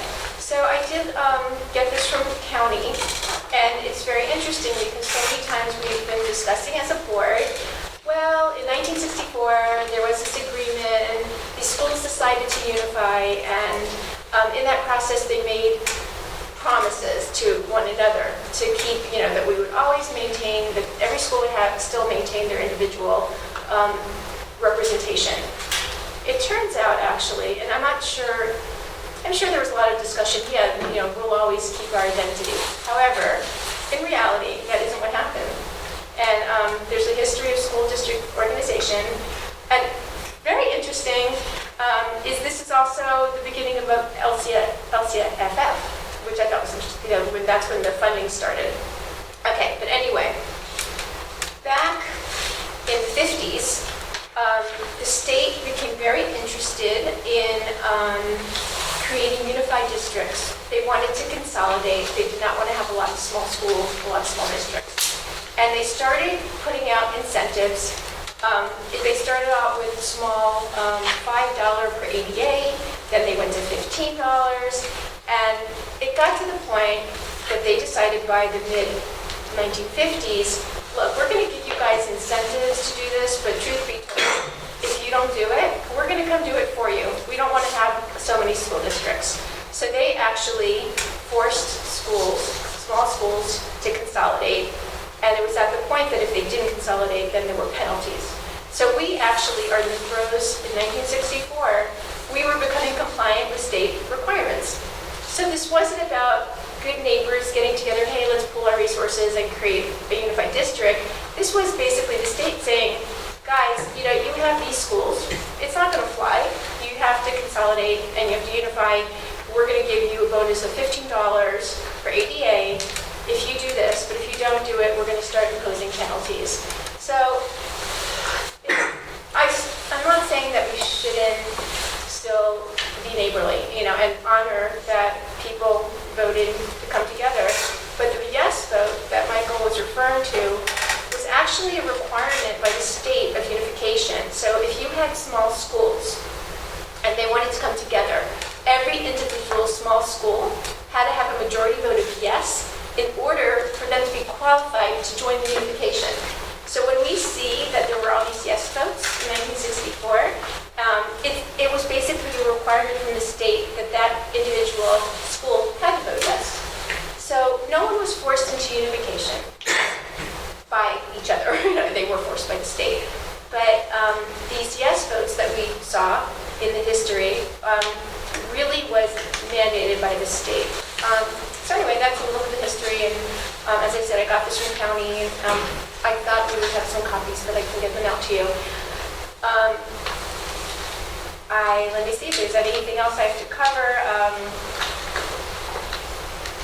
Yeah, the main other thing is how can this happen? So we have an option. We can wait, and then, as I said, it's my impression the Board of Supervisors will step in and actually make this happen. We can, as a community, create a waiver. A waiver would be that if 10% of our community, so the 4,000, roughly 400 people come forward and sign a petition, that petition will go to the county, and the county will honor these 400 signatures, and they will reconfigure our district. Okay, so that's one thing. Also, as a board, we could just create a waiver and we would come forward with what we want in the way of fixing this issue with our system and with the numbers. And if we get that waiver in, by the next deadline for the ballot, then we won't have to pay for our change to be on the next election in November. So basically, I'm talking, it's hard. So we can create a waiver. We need to get it in by June to the county. They'll approve it because they're going to want us to do this. And so they'll approve it, and that means in the next ballot, we're actually having our new trustee type of voting. If we don't create the waiver, then in November, the voters will be voting on what, we come forward with some options and they would vote what our new voting system will be. It behooves us, to come forward with a waiver, avoid 2 elections, which would be an extra cost, 1 election just to figure out how we're going to vote, and then the following election being with who those trustees will be. So I think I have a breakdown of the current areas, but I think we already have that in our packet. I don't know if anyone who attended the meeting would like to say something, if that's okay with you. We have 3 people that were at the meeting. Yeah, I'd start by saying 1964 was a very different time than today. The whole push was financial for the state to save money and for districts to get money. They weren't at all interested in equal representation or diversity. They didn't even know those words then. And as Jessica said, each of the districts that was going to be involved in a unification had to vote yes. So the carrot that was held out to get them to vote yes was that they would have a trustee. But every one of you is a trustee of the district. There's no legal basis for you representing Comanche or elder or whatever. And I think that we need to work creating that culture that you all represent the total district.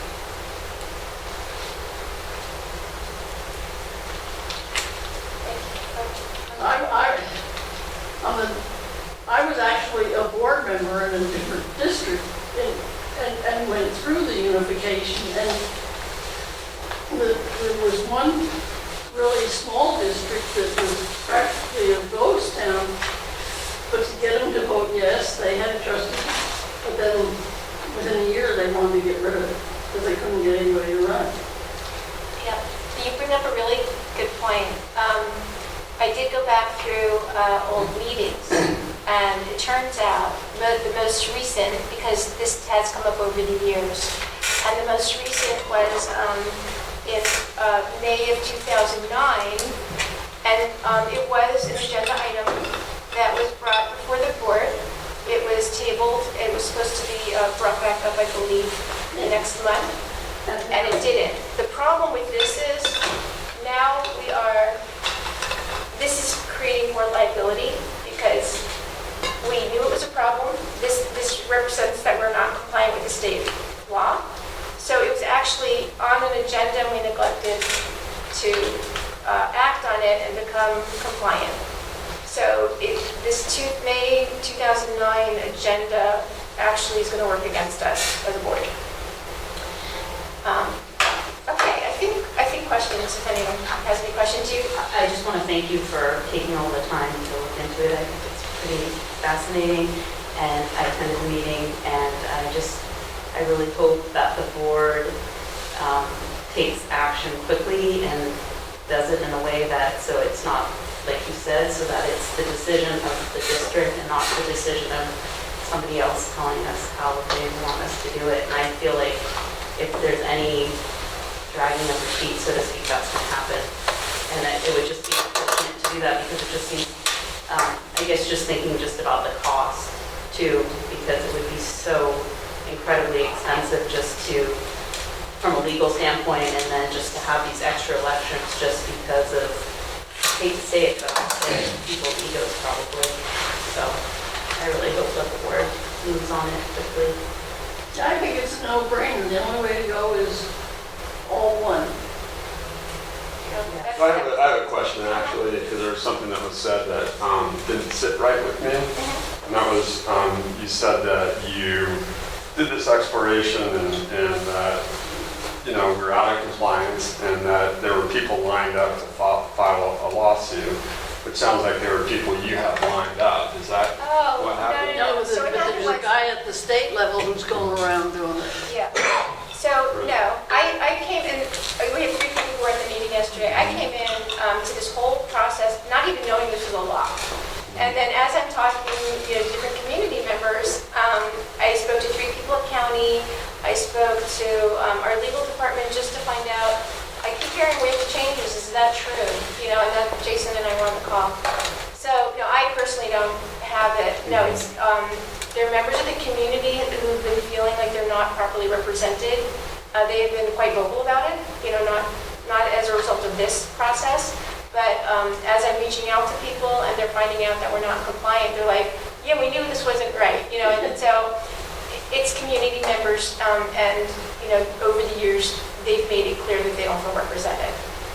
Right, yeah, you know, heard many of those conversations. Yeah, so that, no, I don't have it lined up, and I just know people commenting to me, well, I knew something was wrong, and what, you know, I'm gonna be that one person to come forward and, you know, create the conflict. The problem is if somebody does come forward, the school district, because we aren't in compliance, we're not compliant, we would have to cover all legal fees for our own battle and for the person who's fighting the battle, because at the federal level, they have a right of 1 person, 1 vote, and they're not getting it right now. So I hope did that answer your question? Yeah, the way I heard you say it, to me it sounded like a conflict of interest, so I must have completely misunderstood what you said. I'm glad you asked then. Yeah, So, I don't have any legal representation, and as a board member, I wouldn't be the one to come forward. Right. The one thing that concerns me about the completely at large is, you know, you had said that we great if we could get 3 people from Albion or something, or there could happen. So I think that you could get a group, very kind of outspoken, powerful group that then takes over the board. And I feel like with our 5 that we have, I feel like we do at this point have very diverse viewpoints up here. And so that'd be my only concern with that, because I think that sometimes people don't run for the board for the right reasons. That And I came think up. that would be an issue. Yeah, so that came up, and the thing is now, when someone leaves the board, how often have we said, okay, like, make some calls, let's beat the bushes, we need to find somebody, a warm body who's from, a specific area. And that also isn't really exactly how you create a robust, people who have a passion for being on a board, basically it's like tag you're in. And I hear what you're saying, but that is democracy. Unfortunately, when you select from people at large and you vote at large, it's the onus of an entire community to be watchful and vote appropriately. I mean, at this point, there's some people who don't even know we have a hybrid system, and when they go to vote, they don't think, let's say Albion's, because it's the next vote, let's say Albion's on the ballot, they don't even know that they're allowed to vote for that person because they think only Albion people can. So that's how disconnected people are from really what it is to create this board. I actually feel, and again, speaking to people from all different parts of the community, I really feel that people with love for education, caring about community, and one comment was, we really need to make sure that we have the outlying schools or the community schools, because those communities would never survive. We talked about that with closing Elks, the Elk School. What would that mean for their community? Can they, a family would want to live in Elk? And tonight, a perfect example, a mother, is here saying she has to live out in Navarre Ridge Road. And so if that's where things are affordable, then we need that, although she comes to. Well, she has every. That's a bad example, okay, but I can see how. She chooses not to put out. Right, so that's actually not a great example, but I can see how even I, would feel, Mark put it well. Now we have 10 kids, and Albion, what would that do had we had those parents, come forward before? I don't know. Actually, part of my research showed that there's certain limits to size of school. The school has to have at least 8 students. It's that's a sidebar. Anyway, I hear what you're saying. I don't know if we're going to end up heavily weighted one way, but again, that is democracy, and it's the responsibility of the voters to vote accordingly. So it's kind of high in the sky belief, but I have a couple more comments or questions. One concern of mine is that we don't have a Democratic board. Forget all that. We don't have a Democratic board because we don't have elections. I haven't been elected. I mean, technically, yes, but I've never run against anybody. Spirit didn't run against anybody. Jim didn't run against anybody. I'm not sure about your history. I know Michael's at some point has. Have you run against somebody? no, I hope And that concerns me. And so I can see it. If there were 4 districts and they each had 10 people, and then in one district that had 1,000, never get anybody. I mean, to some extent we have that. So that's a concern of mine. But I feel like I can make a strong argument for both situations, and I'm not ready to decide what I think, because I really respect Jason's concern, and I think it's real, and I think the argument of, well, that's democracy. Democracy has colors. It's not black and white, and I think that it's certainly worth considering maintaining 5 districts. I'm not there, and I'm not agreeing with your argument yet. What is my argument? I'm coming forward with 3 options. Okay, I'm but not I heard you committing really myself. arguing for the one where it's all, and Yeah, I'm yours talking also. about, I'm talking about for the one that's. financially. I'm trying to make this a community discussion. Yeah, that's important. Yeah, okay, so I came forward tonight with 3 options. Right. I'm giving you the pros and cons. The reason I'm sounding enthusiastic about the at-large is a money thing. and a complication ease. I want to be careful as a board member at this stage because it's an information discussion on our agenda. I'm trying to present all the options, the complexity, the pros, the cons. Right, and that's what I'm saying too. I'm not going to adopt a position at this point because I feel like there's a lot to absorb and a lot to think about. Definitely. I really appreciate all your research. One other concern I have is having gone through all the old beacons, what the heck did they mean when they said 10% of a community can keep the school open? Was that something that the district promised? Was it on the ballot? Do we know? We have this overall thing about the state, and I got all that from the Beacon too. It was clear what Doris said was in the Beacon in 1964 about what the state was doing. But the Beacon also said that there was a community meeting before the election where people in the community were told if 10%, and it's wacky, if 10% of the people in Elkhart, Comanche, or Albion want to keep the school open, it will remain open. If that was on the ballot, and probably it wasn't, probably that was some position of the school district, but I want us to be sure if there's any way of finding out what that ballot measure said. Right, so that's still today. So what happened, that's what I was saying, that the way it was explained to me, that if 10% of a population makes a decision, that's what I said tonight too. So if 10% of the population decides to change the voting to a certain format, then they have the right to bring that forward. So there's something magical about 10% of the population. I don't think it's related because it was if 10% of the parents want to keep, I think the Beacon said, I'll have to go ahead and get my printout. I think it was if 10% of the parents, which in those communities would be one person at some times. Right. Which was totally bizarre and it's not democratic, but it said that, and I want to know if that was a court policy, in which case it's probably not now. I don't think I've missed that page. Yeah. Or if it was on the ballot, we need to find out. Yeah, I did ask legal, let's say we had this understanding back when this was created that we banned because, people came in with this belief. And there have been so many laws written since then. He said that even if that were the case back then, that it wouldn't be valid today. I did ask that question. Do you have any questions? It's a lot of information. I don't feel like we're doing anything horrible the way we are. I feel like you put this up like we need to really do something right away or we're in this major liability. That seems a little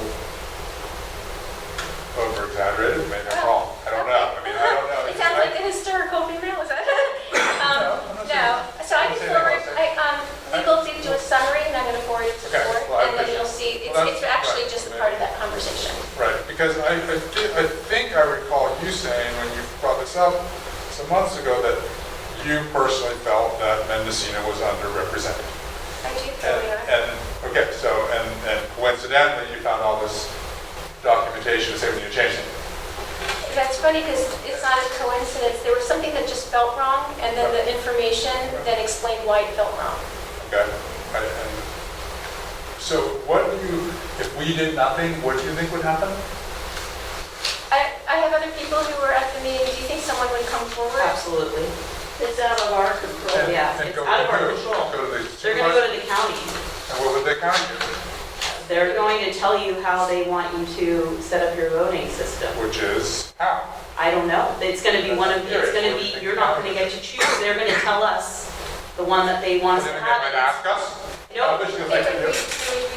They would redraw the lines and they wouldn't give us the opportunity to do the I'm just following that. I'm curious. Yeah, they would probably redraw the lines so that there could be 800 to 900 people in each area. They have somebody in the county office that does this. Rather than at large? Why do they go that way than at large? I don't know. I'm saying they have someone in the county that draws lines like this, and I spoke to him as well. He suggested at large, he said he started describing. I think he used the expression instead of legal. It's like throwing a frog at a table. The way it splats. because it would have to be, so drawn. Contiguous? It would be, the drawing, and the way it would be broken up in little extensions in order to capture 800 to 900 people would be odd. So the person who draws, is it the GIS or GOS office, the county, you talked to him, he said, of course, the method, right? So anyway, so that was his recommendation. So as I said, I spoke to 3 people at county. I didn't call saying, hey, I really want this district to change, so what can I get, information I get to like support my argument? I called and said, something, this is what's going on, this is what we have, and everyone's like, yeah, I don't know how you guys are still doing that, that's out of compliance. So, yeah, I can't even say I appreciate what you're saying, because I didn't go into this like just to bolster my particular argument. I went in fact, I started the meeting yesterday with, guys, this is what we have a discussion of how people feel, and I presented the information, and then the group came up with these options. What Winspear brings up is the same thing that that is bothering me, is that we go from 1964 to 2018, and you're saying the county doesn't, like they're saying, I mean, they know, they have to know if they care. What that tells me is they don't really care.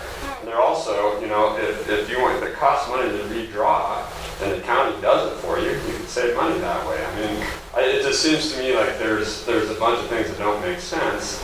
And so I feel that this sense of urgency, I think, is great that you're bringing the information. I think it's been an ongoing conversation, but what I'm seeing is a process where all of a sudden it's almost like it almost feels like a threat. Like that's the feeling.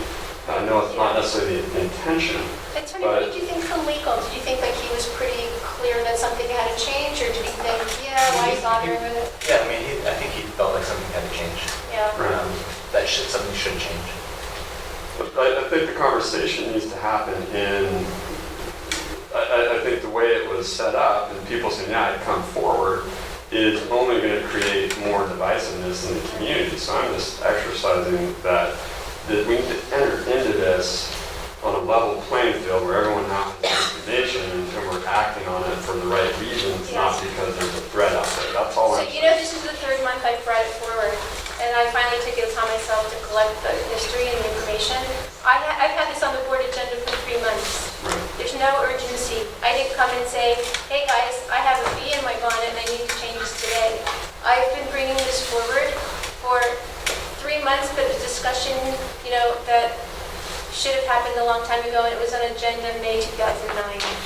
So this isn't a knee-jerk reaction, and this isn't a sudden thing. I think all debates on all sides aside, the fact is we're engaged, and I think if we're engaged and we're not going to take 2 years to come up with a solution, I'm guessing that we'll be able to follow this process through in the next few months to figure out what we're doing. The next election are some people on the ballot in November? Okay. 3. So, I mean, we need to all 5 board members and the public need to understand the legal situation. All 5 board members and the public need to understand the options and the history, and have a chance to share concerns one way or the other. And given that there are only 3 of us here tonight, and this is a big important topic, I think it's important to discuss it again at the next board meeting. I hope in so. depth, just like it was in depth tonight. I mean, that's a lot of information. And So can I read this last bit to you? yeah, Okay, as a final matter, we discussed how a concerned citizen/taxpayer could bring a lawsuit challenging the current configuration to the district trustee areas. Because the smaller trustee areas do give voters votes more weight, a registered voter of a different trustee area would have the standing to challenge the disproportionality of the existing trustee areas as a violation of Baker-Reynolds. That's the Supreme Court case. And subsequent court decisions that require rough proportionality among all trustee areas' populations. Okay, so this is the last paragraph from our legal. As I said, I would have had it given to you, but he just got it to us at the end of our closed session. So, I'm sorry you feel that way, Tobin, that like I'm jumping in and it's a high energy. This is a long, slow climb. I was not even aware that it came up in 2009 until I did this research. I'm sorry this wasn't resolved in 2009. It's unfortunate. But I'm doing it now. And I'm sorry that it's not I think it's a great conversation to have. It's sounding like it's my own desire. And it's not. This is something that people have been not happy with the configuration. You live in Elk, and I can appreciate how you would have a little bit of discomfort around this. But you, as you said, you've heard the complaints, you've heard people from the Mendocino and Little River areas not feeling represented. That language is translating into this night. But it's a long time coming. It didn't just happen. I understand. I've lived in several of the areas. Well, you live in Illinois. Here. Yeah, but this isn't Jessica deciding that this is illegal. This has a long history to it. Right, and I appreciate that, and I'm glad I asked. I guess I am glad you asked. Yeah, because I think it's better for you not to leave. I just wanted to touch on something. Doris already mentioned it, but it came up a couple of times in our meeting because we had 2 former school board members, and I think it's probably one of the most important things that came out of it, other than the way that the legality of this is just that the school board members, even if you're from Albion, you don't just represent Albion, you represent the entire district. And so for me, that's kind of like the key thing. Sometimes wherever you're from Elk, from Albion, any outlying school, you might have to make a decision that isn't popular for the group that you're representing because you're looking at to better the greater good of everybody in the district. And that came up a couple of times, and I think That's something. That's happened a lot in our district. Yeah, but I'm just saying it came up a couple of times in our discussion, just that's what we just have to keep on reminding ourselves when we're, I know that you know that you're not just representing Casper. I'm aware of that, and Lynn knows he's not just the Albion representative, but it's just something to keep in mind. Yeah, I think there's more than one equitable solution, and I want them to be aired and thought through. And I think the point tonight would be, for me, is that I support following this through and addressing it. And I think... But I can't be the target of, I'm coming forward with a ton of information gathered by a very broad research, including putting together people. It was in the Beacon. Anyone could have come. Okay, it was not this past week, the week before. I had it run in the Beacon. I want feedback. I want people to give opinions. Right. I'm not taking this as Jessica's mission. It looks that way because I finally was the one on the board. Like, we've got to deal with this. I'm not taking it as your No, I'm talking, basically Wind Spirit and It's the COVID. board's. It's the board. I took it upon. And at least as of now, Mike was not here. He had some disagreements about it. Fine. I think we need to move forward. I just want to make sure that we really look at each possible direction and take enough time, not 2 years. I think we can do it fairly quickly, but we all need to absorb the legal. We need to understand the legal personally, and the public needs to also. I agree. And then we all need to understand what's involved in the different options. I've been just boggled at gerrymandering in America in the past 6 months. Well, we're doing it right here in Mendocino. It's bizarre. And a lot, you talk about, well, there's this complicated process. I think, I'm not an expert in gerrymandering, but I think there are computers now that can, draw a line through the middle of a house and have the wife who's a Republican in one district and the husband who's a Democrat in the other. I'm exaggerating, but it's almost like that. It's house by house. And I think computers are doing that now, and I think the Supreme Court is going to be making some momentous decisions about all that on a different level. Clearly, there's an issue here for us, and clearly there's more than one solution. And I get it. Well, I came tonight with 4. Yeah. I came tonight with 4, so, Right. It's not as though I'm coming preaching, guys, tonight and this thing. Like, I'm bringing forward as much information and as much feedback. Jeannie put it out, I told her put it out on the listserv, it was in the Beacon. I announced it at last meeting, I'm putting together a group, anyone who wants to get a hold of me, so I don't know how, I'm reaching out to as many people as I can, and I want opinions. I wish, tonight was filled with people who read it on the agenda and wanted to have an opinion. That would have been like a really great situation, but this is what we have. Good. Thank you again. And I think one of the next steps is to compile a packet for the board, right? Any other comments, questions? Tobin, any other? Yeah, I love the history, and that's great that you're able to pick that up.